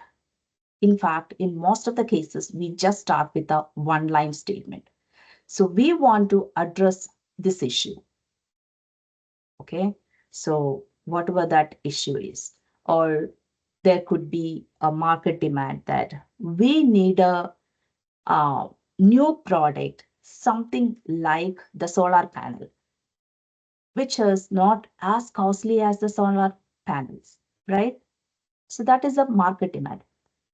So we don't have a solution. We do not know how that works, but we got an idea. We are going to do the research on that idea to come up with a plan. So that is the key essence of Agile. It does not require the defined solution. It does not require the detailed requirement. What we need is an idea, and we start exploring that idea, and we just start collecting the data, and that data will eventually be used for decision making. So we collect the data from the market. So what are your expectations? We talk to people. I'm just giving an example, but in real time, we may not go to a street and talk to people, but there are different mechanisms to collect the feedback from the market. So we collect the feedback from the market on their expectation. We look at their expectation. What is the most required feature for the new product? Something that is less costlier or less expensive than solar panels. So that is our key idea. I need this product. How to achieve that? And we just need to have that mindset and we start working on that. And work in small increments. So this is another key essence of Agile. So I will explain that in a later slide, how that works in the software industry today. But instead of attempting to resolve everything at once, Agile encourages working in small manageable steps that allow progress while reducing risk. So this is something that we all do on a daily basis. Even though we are good at multitasking, the outcome may not be so good because our focus is on too many different things. We are trying to achieve a lot in a small span of time. So instead, what we can do is take smaller steps at once. So that is what in agile world we do today. We work in small increments. We take one small idea, we explore, we conclude, and then we pick up the next one. We explore, we conclude. Than considering 10 ideas together and we cannot focus on anything and we do not get the outcome that we anticipated. Gather feedback early. This is another key important thing. By seeking feedback early from data, stakeholders, or real world observation, Agile helps teams validate assumptions before committing significant effort. As I mentioned earlier, uh, in most of the cases, when we deliver the product or when we provide our software to the market, if there is a small correction, even if that is a spelling correction, it requires a lot of time, energy, and money. So this is something that happened in my experience. So in British English, the spelling for check, the bank check, is CHEQUE, whereas in American English, it is just CHECK. So the person who developed the software, he did not check that. He developed that software for an American company, and we were following the waterfall method. So everywhere throughout the application, there were about like 20-25 screens. Everywhere he mentioned the spelling as CHEQUE, whereas this is not acceptable by Americans. So what happened was that we did the development for so many months, and then we sent it for testing, and it was immediately rejected just because of one small spelling correction. It has to be CHECK according to American English. It was CHEQUE as per British English. So that was a small correction. But the time and the effort and the money needed for that small correction was huge because this person has to sit down and analyze every single screen, every single drop down, every single area to figure out where all he implemented that with an incorrect spell. So this could have been avoided if somebody validated that in the very beginning. He only needed to fix that for one area, whereas he ended up fixing that in 100 different areas because we got the feedback very late in the game.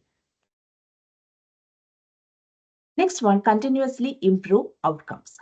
Each cycle of learning informs the next, enabling teams to refine ideas and improve results over time rather than aiming for perfection in a single attempt. So as I mentioned, we will work on smaller tasks. That is how it works in software industry today. We don't take a very big requirement when we start working on something. We take a very small thing. For example, if you are developing a login screen, we all are familiar with the login screen, right? So whichever bank websites you need to log in, you have to provide your username and password. So a software company, when we develop that screen, the whole screen, we don't do everything at once. We build the username field first. Okay, that is the least task that we can pick up. And our next task is develop the password field. And then as a third task, we will implement the login button. As a fourth task, we will implement the sign up button.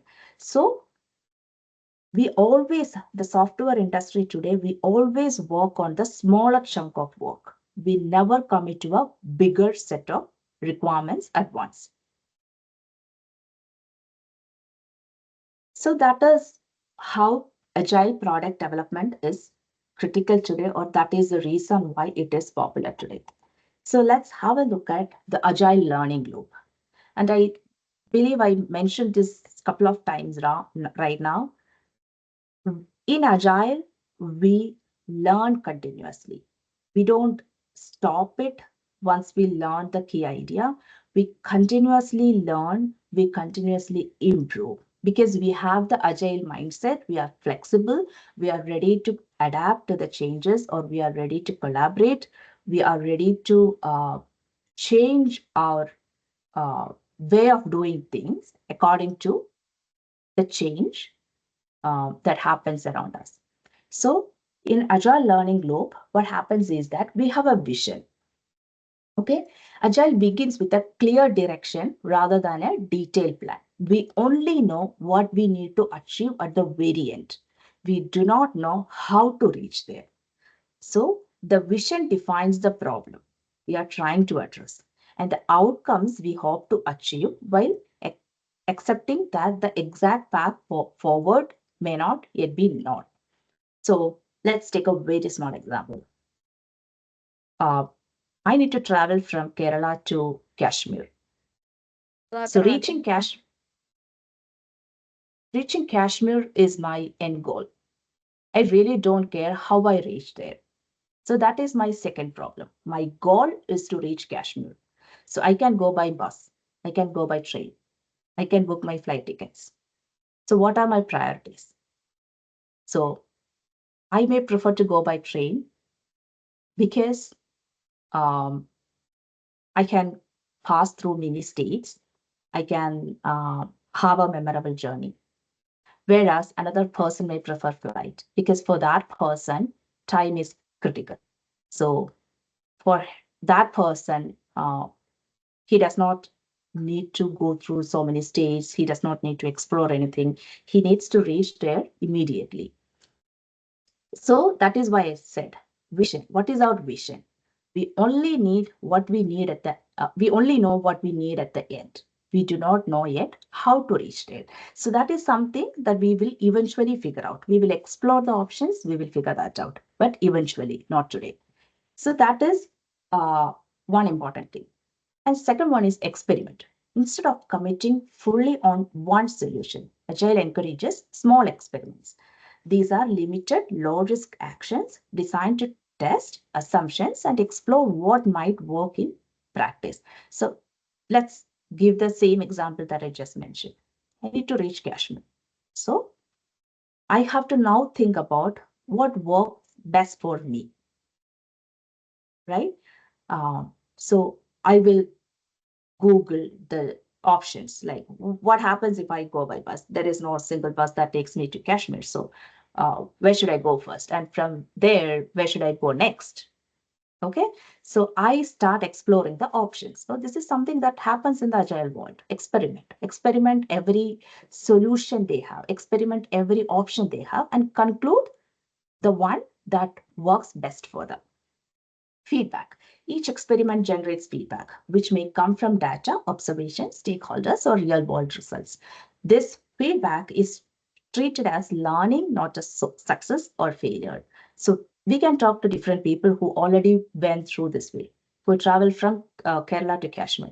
We can ask them, okay, what was your experience? Have you traveled by bus or by train, or did you go by flight? And how was your experience? And which one do you recommend? So by doing that, we are basically collecting the data. Okay. And that is exactly what we do in Agile. And then we adapt. Based on what is learned, the approach is adjusted. Teams may refine the idea, change direction, or redefine the problem itself, and then continue the cycle with improved understanding. So what that means is when we collect the data from different people, for this small example that we just mentioned, what we are doing is we learned or we collected the data, we looked at that, and then I realized that, oh, going by bus is not a great idea. or someone says that the weather in Kashmir is not good, so you should not go there right now. Okay, I accept that. I learned something new. This month is not appropriate for a travel. Let me postpone that. So I made that decision based on the data that I received. So that is a data-driven decision making. So that the data made me change my mind, right? Still, my end goal is the same. I need to go to Kashmir, but may not be today. Tomorrow, I may not take the bus. I may go by train. So I adapted the change, or I shifted my approach, but I did not change my end goal yet. So that is how Agile works. Key Agile principles. Early value delivery. Agile emphasizes delivering useful outcomes early so that value is created and validated sooner rather than waiting until the end of a long project. I think I mentioned this a couple of times. We always look for the value immediately. Let's take a small example. If you are planning to start a catering service or a restaurant, right? This is a very small example and which you all can relate. You do not start by doing it so big, and you do not go with 50 different items on your menu, right? You may start with 10 items on your menu. You make people try that, and you collect the feedback, and whichever gets the best feedback, you continue with that, and then you revisit your menu, right? So you basically were looking for the early value delivery. You are looking for a feedback. You need to understand what is going to be well accepted by the customers. Learning through feedback. Agile relies on frequent feedback from stakeholders and real-world data to improve understanding and guide future decisions. We just mentioned that. We collect feedback from stakeholders, or in our example for the restaurant, we collect the feedback from our customers. We ask them which one do you like the most? Which one is your least favorite? If 100 people are saying that this is our least favorite, then we have to take that item out of our menu because it's not well accepted by the customers. So we are learning through feedback. Collaboration. Agile promotes close collaboration among diverse stakeholders to integrate multiple perspectives and improve outcomes. So let's take an example of sustainable energy. So when it comes to sustainable energy, there are lots of people who are involved directly or indirectly. So there could be economists. There could be people who are doing research on the sustainable energy. There could be people investing money on finding a new product for the sustainable energy. There could be government officials who controls the policies.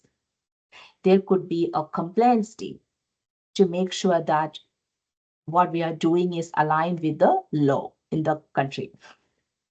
So we cannot come up with a software product or a hardware product or a sustainable energy project without collaboration. Collaboration is key. We need input from different people. We need to collaborate with people because this requires the input from different expertise or different areas, and that is a mandatory thing for any project, whether that is software or hardware or whichever it is. Collaboration is the key. Responding to change. Agile encourages adapting plans and solutions as conditions, knowledge, or requirements evolve over time. So when there is a policy change in sustainable energy areas, we have to adjust our options so that we can align to the new policy, right? Whenever there is a change in the law, we all adjust to that new law, right? Earlier, nobody wanted to wear a helmet while riding a two-wheeler. That is not the case anymore. We change because there was a change beyond our control. The government changed the law, so we now change how we behave in the public. So this is same. That is one of the key agile principles that we follow in software industry, hardware industry, in academia, everywhere. Agile and sustainable energy. I say this is a natural fit. Why? Because it supports experimentation. Agile encourages small, safe experiments rather than large, irreversible decisions. We just uh, explain that with different examples. We always take small work instead of looking at a bigger requirement. This allows teams to explore ideas, test assumptions, and learn quickly without committing excessive resources upfront. If you decide that we collect everything upfront and then I start, do you think it's going to be possible? It's impossible. And we all experience that in our real time experience, right? Uh, let's take another small example. We are building a house. Do we purchase all the raw materials upfront and then we start building the house? No, we do what is absolutely needed at the beginning. We just start with the very minimal materials, and as and when it demands more, we purchase more. Likewise, in sustainable energy area, the technology is changing very frequently. The customer demand is changing very frequently. So we need small chunk of work. We need experimentation, frequent experimentation to understand which technology works the best for us. So it supports experimentation. Technology evolves rapidly. In sustainable energy, technologies are advancing quickly, and what is considered effective today may change in a short time. Agile helps teams stay responsive by continuously reassessing choices as technologies evolve. And I believe this is something that the professors do today. You just don't stick to one uh, textbook, right? You always look for more information. You always look for information that are available outside your textbook because there could be changes.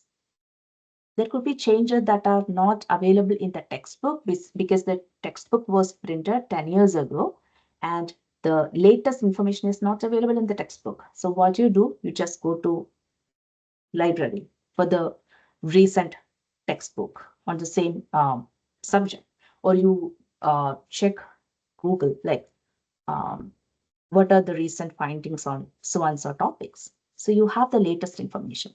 So it's the same. Technology evolves rapidly. So for sustainable energy, we have to be aligned to the latest technology. Otherwise, our product is not going to be well accepted by the market. Regulatory and policy changes.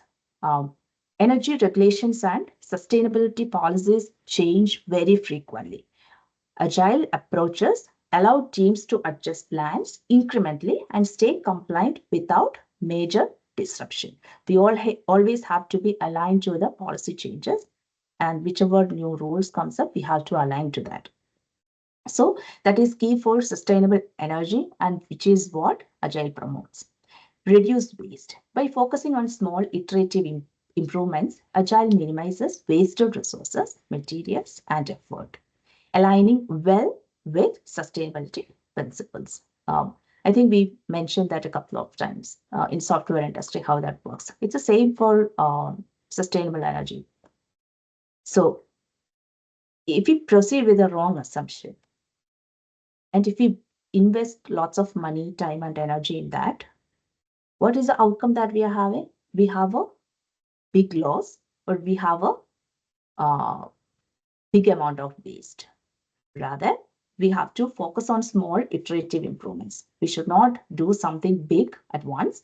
We have to split that into smaller chunks, take our smallest piece, test it, collect the feedback, make sure that it's fine, it works as expected, it is what is needed for the market, and have an increment there.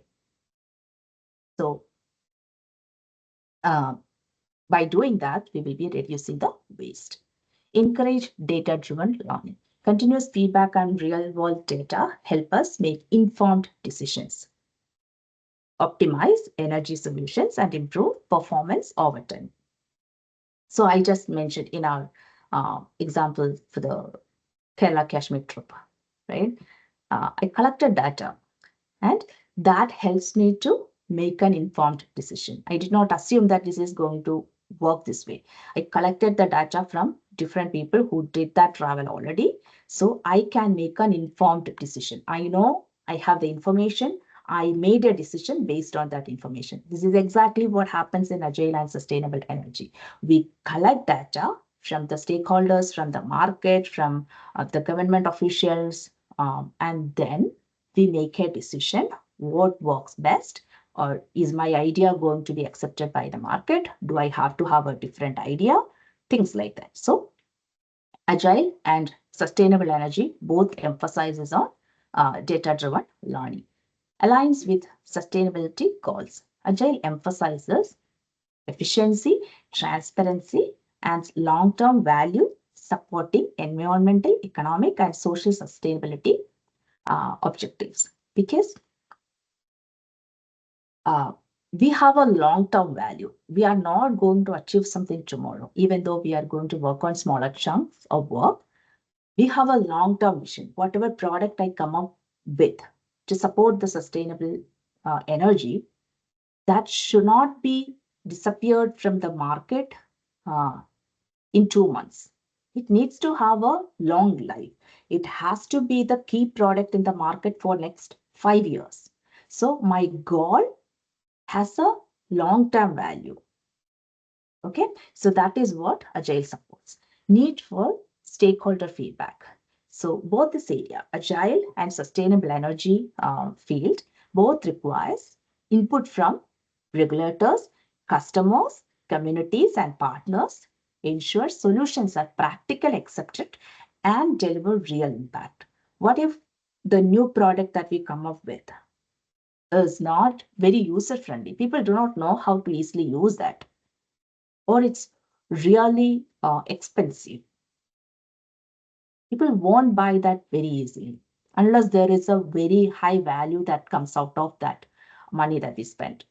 So we always look for the stakeholder feedback. Once we send a product to the market, once our product is available in the market, we frequently collect the feedback from the customers, from the stakeholders, from the government officials. What do you think about this product? Is this what you expected? Is it useful? Is it user friendly? So we collect the feedback, and if there are negative feedbacks, oh, this is not really user friendly, this is really hard to use, okay, we have to revisit our approach. We have to make the user experience different. Let's have a look at Agile in academia. Okay, I mentioned this once during our session. So right now we are going to have a deeper look into that. Research projects. I think all the faculties are aware of this. In research, we often begin with partial knowledge, and then we research on that. Then we read more books, or we check for further information, because we have more questions. When we start looking at the information that we currently have, we get more questions, right? And then we start reading more, or that's when we start looking at further information. We talk to people, we collect the information from the research heard, or somebody who is a subject matter expert on that topic, right?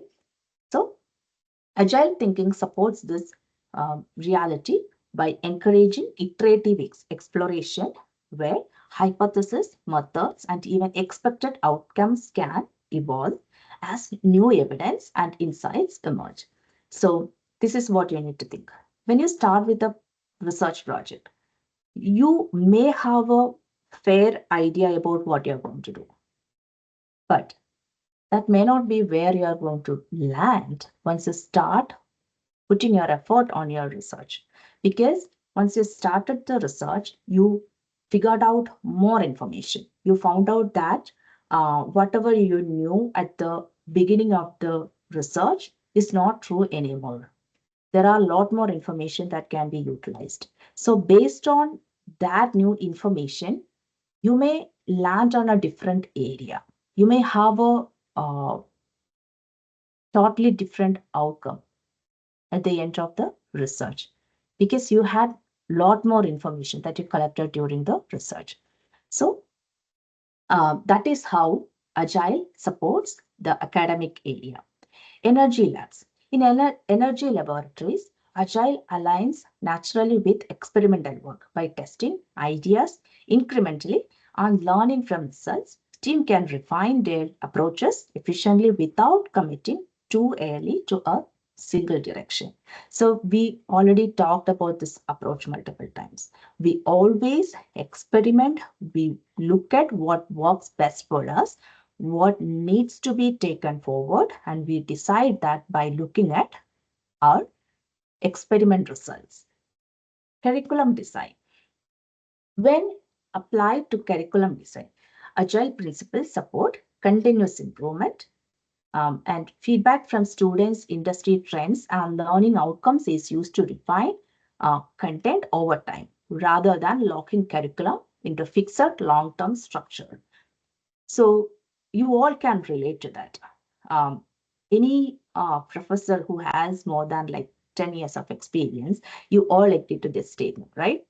What you taught 10 years ago is not what you are teaching today, because the curriculum has changed, the syllabus has changed, because the technology has changed. What was important 10 years ago is not important anymore. We have new things, or we have new information available. So in academic area, we always have to be informed about the new information. So the curriculum has to be updated as and when needed. I'm not saying that we have to update the curriculum every year, but when the curriculum is outdated, we have to update that. Okay, so that is exactly what Agile says. Shift your focus or shift your mindset. Be flexible. You should not lock down your curriculum for 20 years, because in that 20 years, the world around you will be drastically changing. What you're going to teach your students may not be relevant anymore. So we will define our curriculum or syllabus based on the relevance of the current world. Innovation centers. What happens in innovation centers? For innovation centers, Agile provides a flexible way to explore emerging ideas. It enables early validation of assumptions and allows initiatives to adapt based on learning evidence and real world impact. We already covered this in many different areas, right? We have different ideas. We have lots of assumptions, right? We learn through experiments, we adapt because we have data proven that, okay, this may not be what we need. So that is exactly what the innovation centers needs. They need new ideas. If something does not work, they will look for something else. They won't stop their research or innovation since their first idea did not work. They learn something from the first idea that did not work. That's fine. I'm looking for a different one, right? So that is a mindset that we need to have in academical area as well. So now let's have a look at the different other agile methodologies. If you remember, at the very beginning of this session, I mentioned that even though the topic given to me was Scrum-based product development, I said I may not be focusing too much on the Scrum because of a specific reason, but I'll focus more on the agile-based product development. So this was the reason. Scrum is one of the methodologies in agile. Okay, so the key essence would be the same, but there are different other agile methodologies. So Scrum is just one among them. There is so let's see what is Scrum. Scrum is one of the most well-known agile frameworks. It structures work into short time-boxed cycles called iterations, or in software industry we call it as a sprint. I'll explain that later because I have included that in a different slide. And we call it as sprint. So it allows teams to review progress, gather feedback, and adapt regularly. Scrum provides clear roles and ceremonies, which makes it easier to manage complex work, but it is only one way to apply agile thinking. As I just mentioned, this is just one method of doing agile. Okay, so how we typically work in an agile concept, I'll explain that a little later. Let's have a look at a Kanban. Kanban is a second type of agile methodology. So it focuses on visualizing work and improving flow. It emphasizes limiting work in progress and identifying bottlenecks so that tasks move smoothly from start to completion. Kanban is especially useful in environments where work arrives continuously rather than in fixed cycles. So, in software industry, there are certain teams where they continuously get work. There is no stop point. There is no hard stop. It's continuously flowing. They always have work. So in that case, they go for Kanban. So what happens is that it's like first come, first serve. Whichever work comes to that team first, they pick that up, they work on it, they finish it, they push it out, they pick up the next one, work on it, push it out. So that is the approach that we have for Kanban. It is slightly different from Scrum, but it's again a different way of doing agile. Lean and lean startup. This is a third agile methodology. Lean and lean startup emphasizes reducing waste and maximizing learning. The focus is on testing assumptions quickly, measuring outcomes, and deciding whether to continue, adjust, or stop an initiative based on evidence. This approach is particularly relevant in innovation and early stage exploration. We just mentioned, right? What happens in innovation areas? We have 1,000 ideas. Everything will not work. So we experiment, we do smaller experiments. Does this work? No, it does not work. Stop right away without wasting lots of money, energy, and time on that. Stop it, keep that aside. We are not going to work on that anymore. We pick up the next idea. Does that work? Yes, it works perfectly. So pick that up, expand that, work on it, invest your money, time, and energy on that, which works. So that is what lean or lean startup methodology emphasizes. Extreme programming or XP. This is a different agile methodology. Extreme programming or XP that originated in software development, and it still emphasizes quality, collaboration, and rapid feedback, while its practices are technical. And the underlying idea is frequent validation and continuous improvement reflects core agile principles. So extreme programming, I would say that this is still more relevant for software industry. It may not be relevant outside too much. But whereas if you look at the agile methodologies, there could be other types which fits well for sustainable energy or for academia. So, but extreme programming may not be the appropriate one. So this is the reason why I mentioned that instead of focusing on Scrum, because Scrum may not work in every sustainable energy projects, right? Whereas there could be different Scrum methodologies that may fit best for such cases. So let's have a deeper look into the Scrum.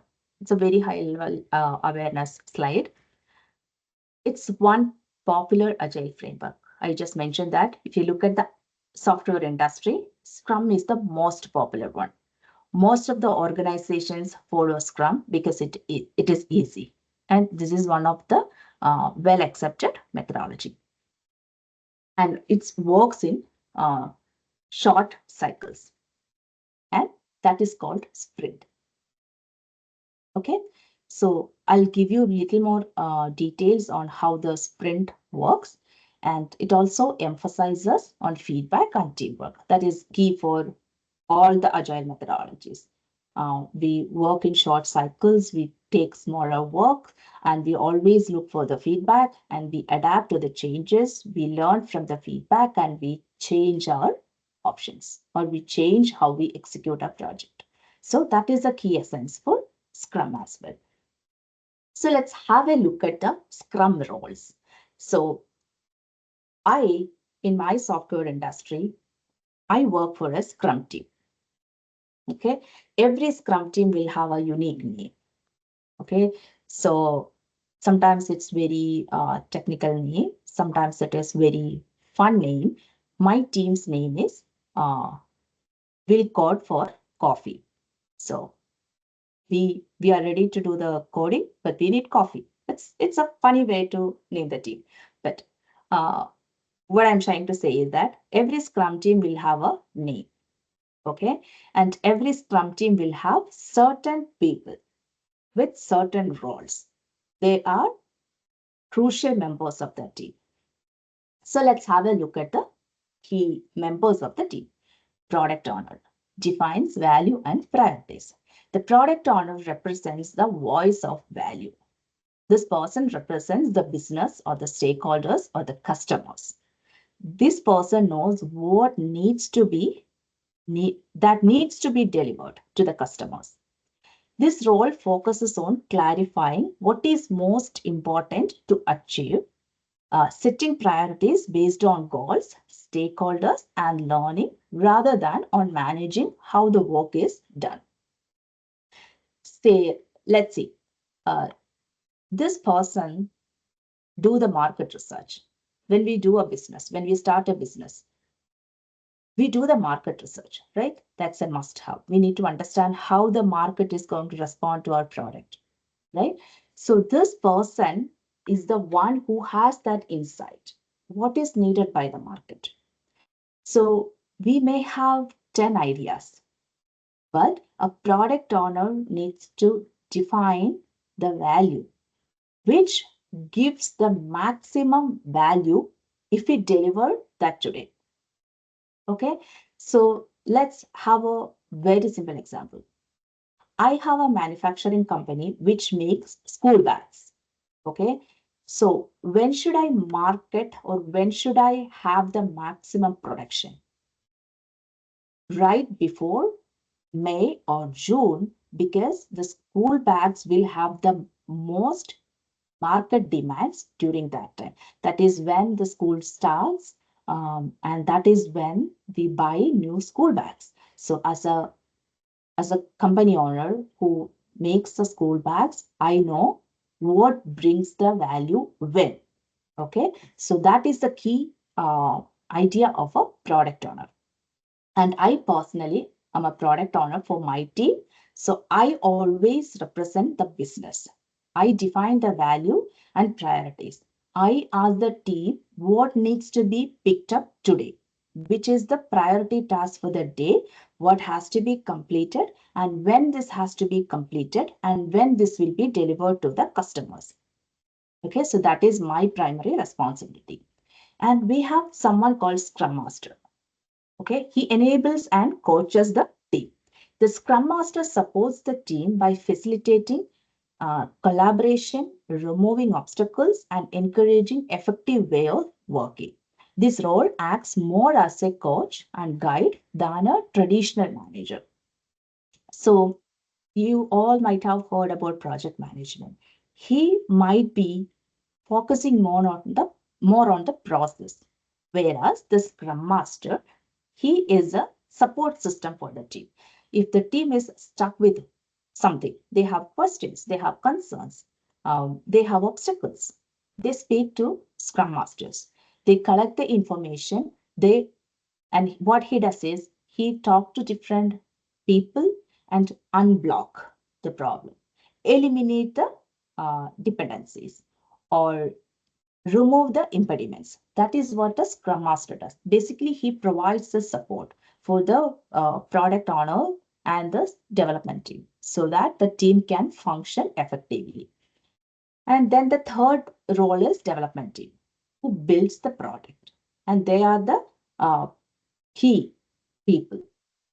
The development team consists of individuals with the skills needed to do the work and create outcomes. They are responsible for turning ideas and priorities into tangible results through collaboration. So how it happens is that the product owners say what is needed. Okay, so I may not know how that should be achieved. I only know what I need. So that is up to the development team to decide how to achieve that. So how is always something the development team will take care of, whereas the product owner says what is needed. So all roles work together as one team. In Scrum, these roles are not individual roles. They work closely together. There is a huge amount of collaboration needed, sharing responsibility for learning, progress, and outcomes, which helps teams respond effectively to change. Okay, I will explain you in the next slide how we collaborate. Okay, and then you can think of these roles as similar to a research lead, a facilitator, and a research team, each with distinct responsibilities but shared ownership of result. They all contribute towards the research, but they have their own responsibilities, which is essential for that research. There could be some overlap, but they all take care of their areas. At the end, they all collaborate, they share the information that they collected, and then they proceed. Scrum events. So this is otherwise called as Scrum ceremonies. So there are certain meetings, okay, that happens in a Scrum world. So let's take my example for now. My team has to have these many meetings on a repeated manner. It's not a one-time meeting that happens every year. It happens repeatedly over and again as long as the team exists. So let's have a look at what each meeting does or what each ceremonies or the event focuses on. Sprint. I mentioned this name earlier. Sprint is when we actually work on a project. Okay, so it's not a project actually. Sprint is a time that we invest for a task. Okay. So let's take an example, very small example. I have to create the login screen for a software. So for that, we split that work into smaller chunks. Create the username field, create the password field, create the login button, create the sign up button, create the cancel button. So we plan the work for the sprint. Like sprint is a specific timeline. So typically that is 1 to 4 weeks, right? So my team runs on a 2-week sprint. That means we get exactly 2 weeks. That means 10 working days to work on a task. Okay, that is the most common duration, 2 weeks sprint. So we have the sprint starting every 2 weeks. So we will have a number for sprint 1, sprint 2, sprint 3. So that is when we actually work on a task, and it's a repeated one. Until we are done with the project, the sprint will be repeating. Sprint planning, that is where we plan the work. Okay, what needs to be done in sprint 1? So how we just define that is, in sprint 1, we have to create the username field. We have to create the password field. We won't get the time to implement the sign up or login or cancel buttons. So sprint 1, what we are going to do is create the username and password. So where we decide that, we all sit in a meeting room or we join the meeting just like we did right now. We do the planning. We decide what will be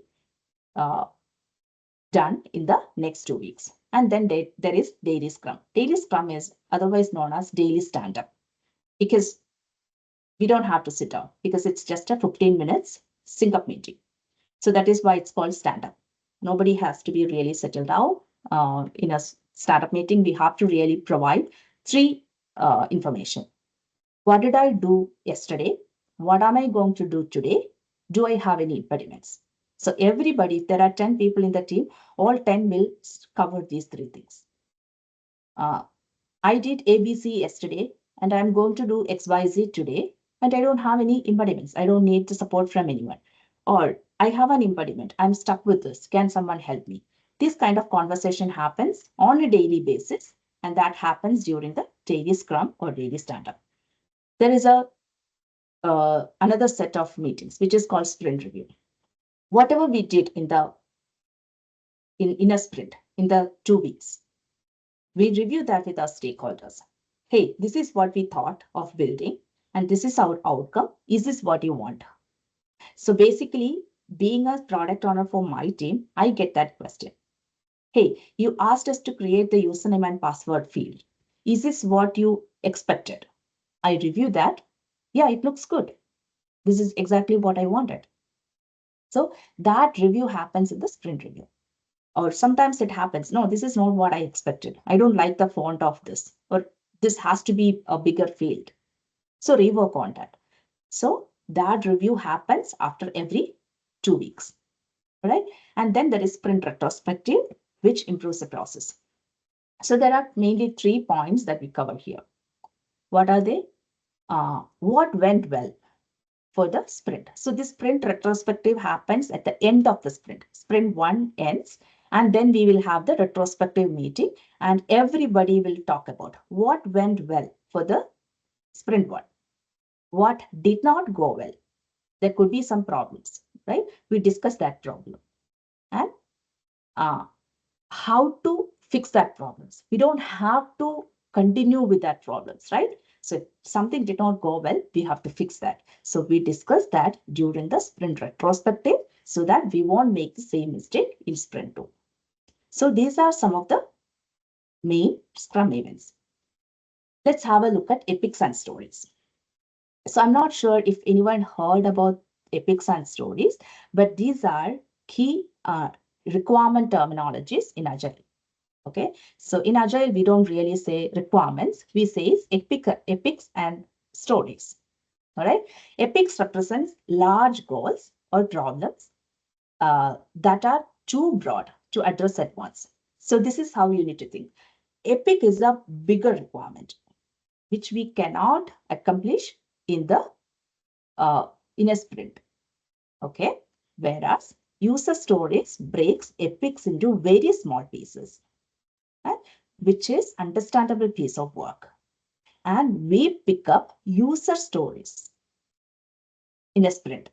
We might pick up 2 stories or 5 user stories or 10 user stories, depending on how much we can accomplish in 10 days. We pick up the user stories, which is the smallest piece of work. And that is a breakdown of the bigger epic. Epics focus on what we want to achieve. So as I mentioned, epics gives the holistic idea, whereas user story says what we want to learn or deliver next. What should we do in the next sprint? That is defined by the user story. Stories are completed incrementally, allowing teams to gain feedback and refine understanding over time. So this is something we already explained. We work on smaller pieces. We learn from that. We fix the problems. We pick up more work. So that is exactly what we mean by user stories. This structure supports work in complex and uncertain environments where clarity emerges gradually. Sometimes in the real-time world, my team, what we do is, we do not know how something works. So we do something called a spike, means we do the investigation. We take our option, we explore, we conclude whether that works or not. If that works, we pick that up. If that does not work, we look for a different option.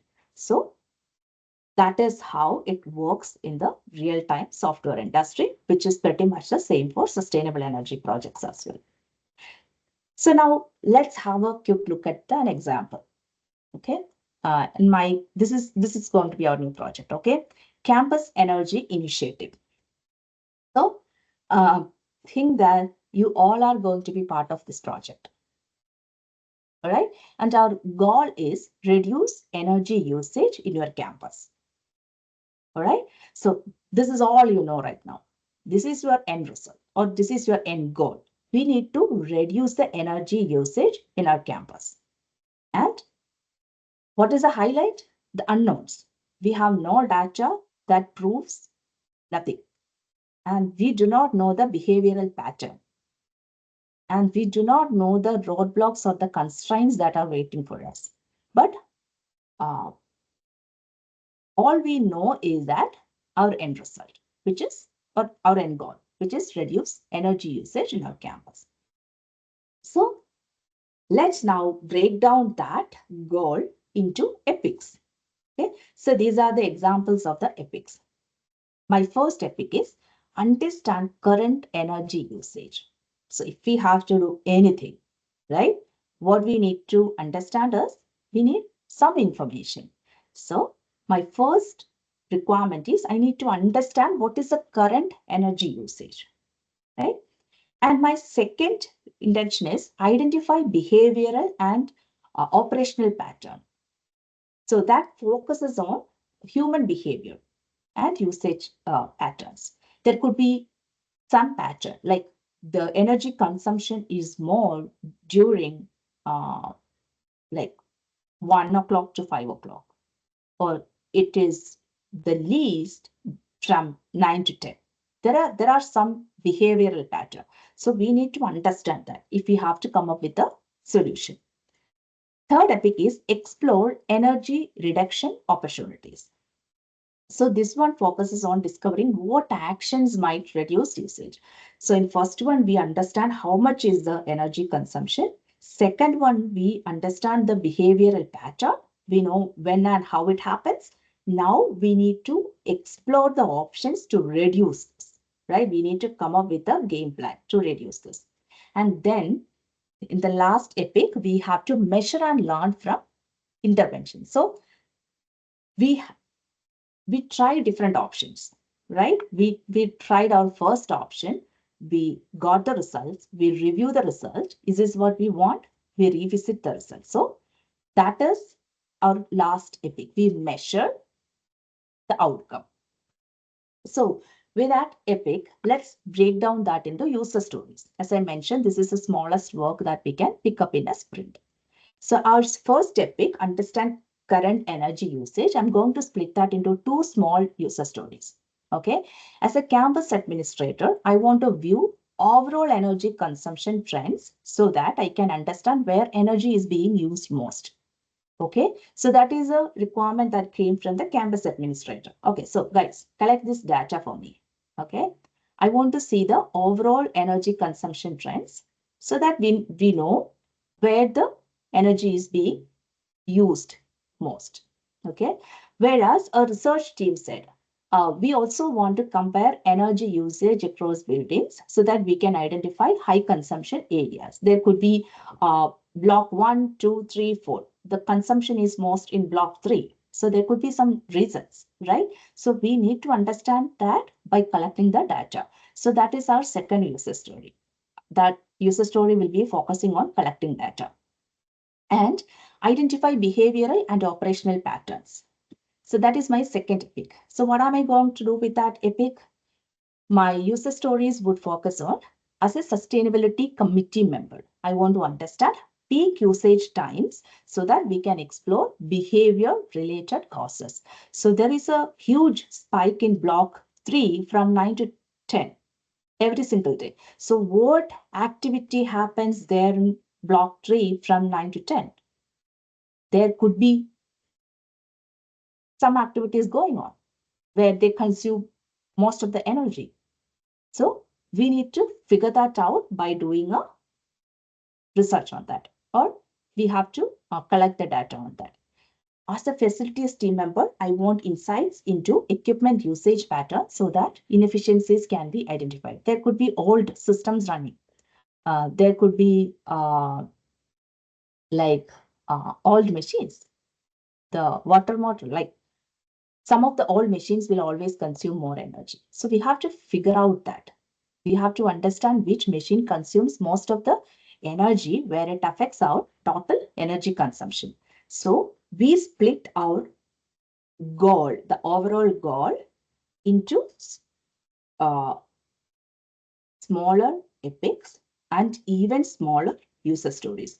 So huge projects that in software and industry, I may have like 10 different epics, and every epic may contain 20 to 30 user stories.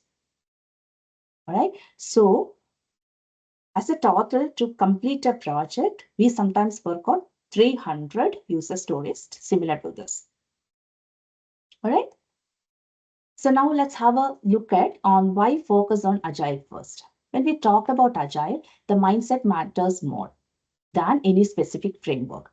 Right now, through all these examples, you learn that we always need to be ready to be flexible. We have to adapt to the changes. We have to learn continuously and make changes as and when needed. So agile is emphasizing on the mindset, does not talk about the framework. Frameworks vary by context, especially in sustainable energy, where projects range from software and data systems to infrastructure, policy, and research. What works in one setting may not work in another. As I mentioned, Scrum might work in certain projects, certain sustainable energy projects, but it may not work in every sustainable energy project. So framework vary, but the agile as a whole, it's a mindset. So that does not vary. The framework may vary, but the agile mindset will not vary. Agile is often associated with software, but it applies across disciplines. So engineering, operations, research, policy design, and business models, these are some areas where agile is being used. And in this space, agile serves as a useful conceptual lens. It helps teams to think in terms of experimentation, feedback, and continuous improvement rather than fixed long-term plans. So if we have an agile mindset, we always learn from our mistakes and move forward to achieve something bigger. And using agile this way supports innovation in sustainable energy, where uncertainty is high, change is constant, and learning quickly is critical to impact. So we have visited that few times. So I'm not going to repeat anything more on that, but the key essence is that you have to always look for changes. The technology changes, so always pick up the best one possible. And let's have a look at what agile is not. There are some misunderstanding or misconceptions about agile. So let's have a look at that. Chaos. Agile is not a chaos actually. It provides structure and discipline just in smaller, more adaptable cycles rather than rigid long term plans. So, in our typical mindset, we always look at a project as a big thing. But in Agile, we always look at as a small work. So, it does not bring in chaos. In fact, it has a discipline which is aligned to Agile mindset. Agile is not the absence of planning. People have a misunderstanding that Agile has no planning. It is incorrect.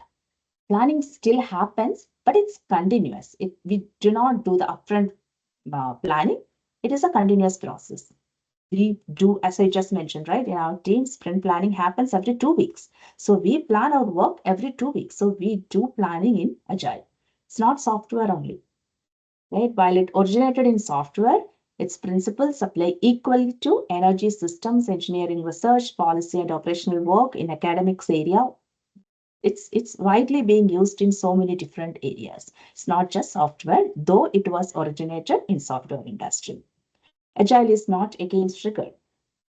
It often increases rigor by encouraging frequent validation, clear assumptions, and evidence-based decisions, whereas people have a misunderstanding that it's against rigor, which is incorrect. So let's have a look at our key takeaways. Agile is particularly effective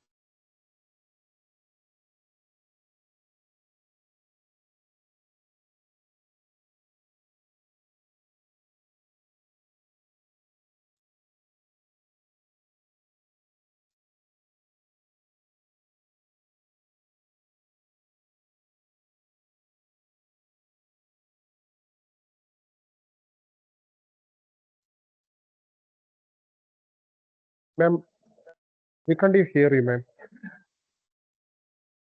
sir. It's muted. You just have to unmute yourself. Okay, but now it's on, right? Now it's on. All right. Okay. I don't know what happened. Sorry about that. All right. So I'm not sure which part was not audible. So I'll repeat the last one. So um, agile is highly relevant for sustainable energy, where technology, regulation, markets, and climate impacts are constantly changing. So we discussed that a couple of times during our session. So in sustainable energy, the market is changing, the climate is changing, the rules and regulations are changing, the technology is changing. So it aligns well with agile. We need to have agile innovation for sustainable energy projects, not any other traditional methods. Instead of trying to predict everything upfront, agile focuses on learning and adaptation, testing assumptions, gathering feedback, and adjusting direction as new insights emerge. So this was also discussed. We always have to have a mindset to learn new technology, gather new information, and adapt to the changes so that we will have a well-designed, well-defined, sustainable energy products. By learning early and often, team reduce risk while accelerating meaningful progress towards sustainable outcomes. This also we have discussed a couple of times. We always have to collect the feedback. We have to review the outcome a couple of times throughout the project so that we won't have to rework in a bigger chunk. Okay, instead we can make the corrections and we can move forward so that we can avoid the wastage. All right. So that was our session. So our key takeaways are like agile is not a process, it's not a tool, it's not a project management methodology. Instead, agile is just a mindset, whereas you have to be flexible to the changes, you have to adapt the changes, you have to respond to the changes, you need to like have a mindset to learn and improve. That's a key essence of agile. All right. With that, I will stop my presentation. So let me know if anybody has any questions.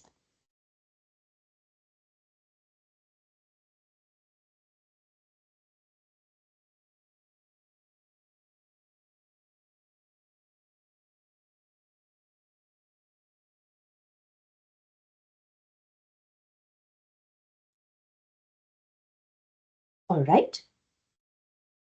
I will take that as a no.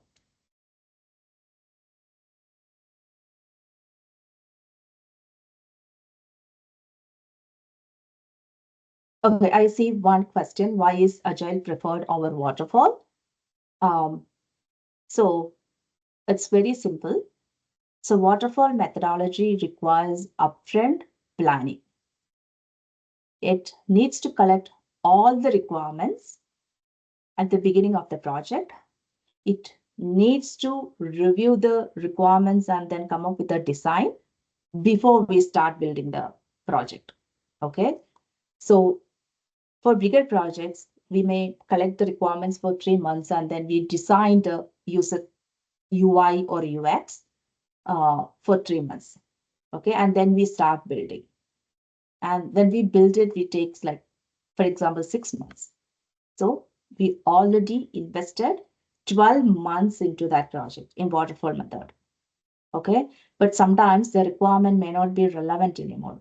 What we thought was useful is not useful anymore because we already wasted 1 year into that project. The technology changed. People are not interested in that in our project anymore, in our product anymore, because the time has changed. Just like one time people were using Facebook, whereas now people are shifting to Instagram because they lost interest in Facebook.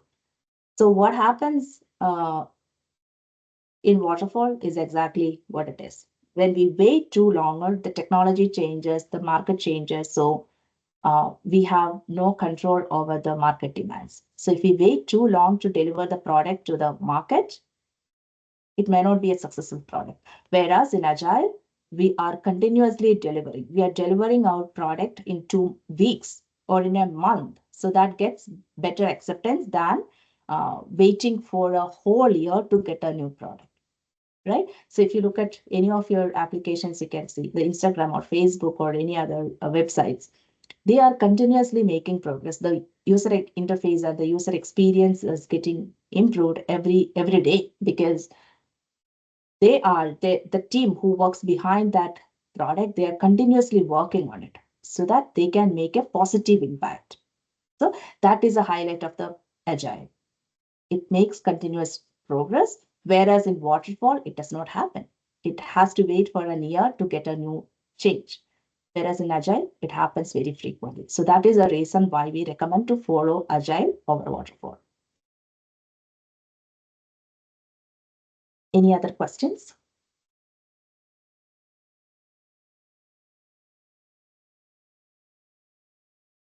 Ma'am, there is one more question in chat box.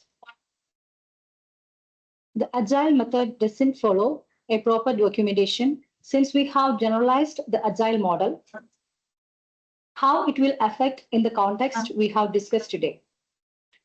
So I would say that is a misconception that we have today.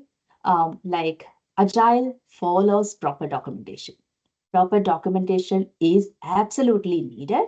So whereas it may not be like too huge, like what we have seen in the waterfall, like we have 100 pages of requirements. That is not the case. We get a one pager or a one liner as our end goal. We have epics. The epics are being maintained not in the typical Microsoft Word, but there are other tools where we consolidate our epics. The epics are written in certain ways. And then there are user stories. Okay, so we are documenting every single requirements, but not in the way we are used to. We don't maintain that in the Word document, or we don't use Microsoft Excel for that. Instead, we have different rules. We write the requirement, or we document the requirement in a different way. We document them as epics or user stories.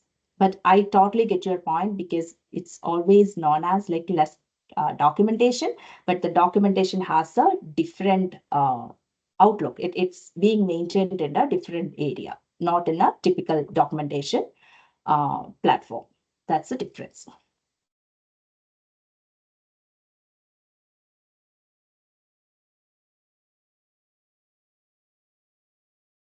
Any other questions?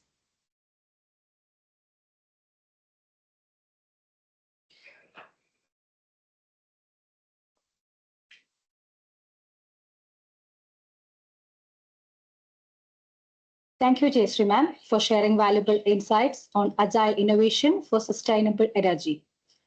Scrum-based product development. Your expertise and practical perspectives have been extremely enlightening for all of us.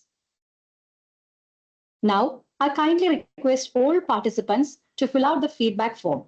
The link will be shared in the chat box, and we appreciate it if you could submit it before leaving.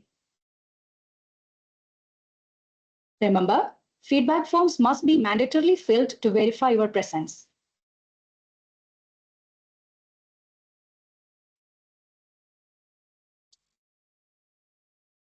As we come to the end of this session, it's my privilege to invite Ms. Nina Mol Joseph, Assistant Professor, Department of Computer Science, to deliver the vote of thanks.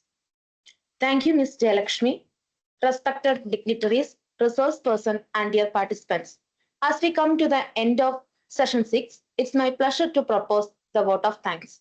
We sincerely thank Ms. Jayashree Nair, Product Owner, Mindex USA, for her excellent section on Agile Innovation for Sustainable Energy, Scrum-based product development. Her talk clearly explained how Agile and Scrum methods can be used to develop sustainable energy solutions. And her practical approach made the session very engaging and informative. Thank you, ma'am.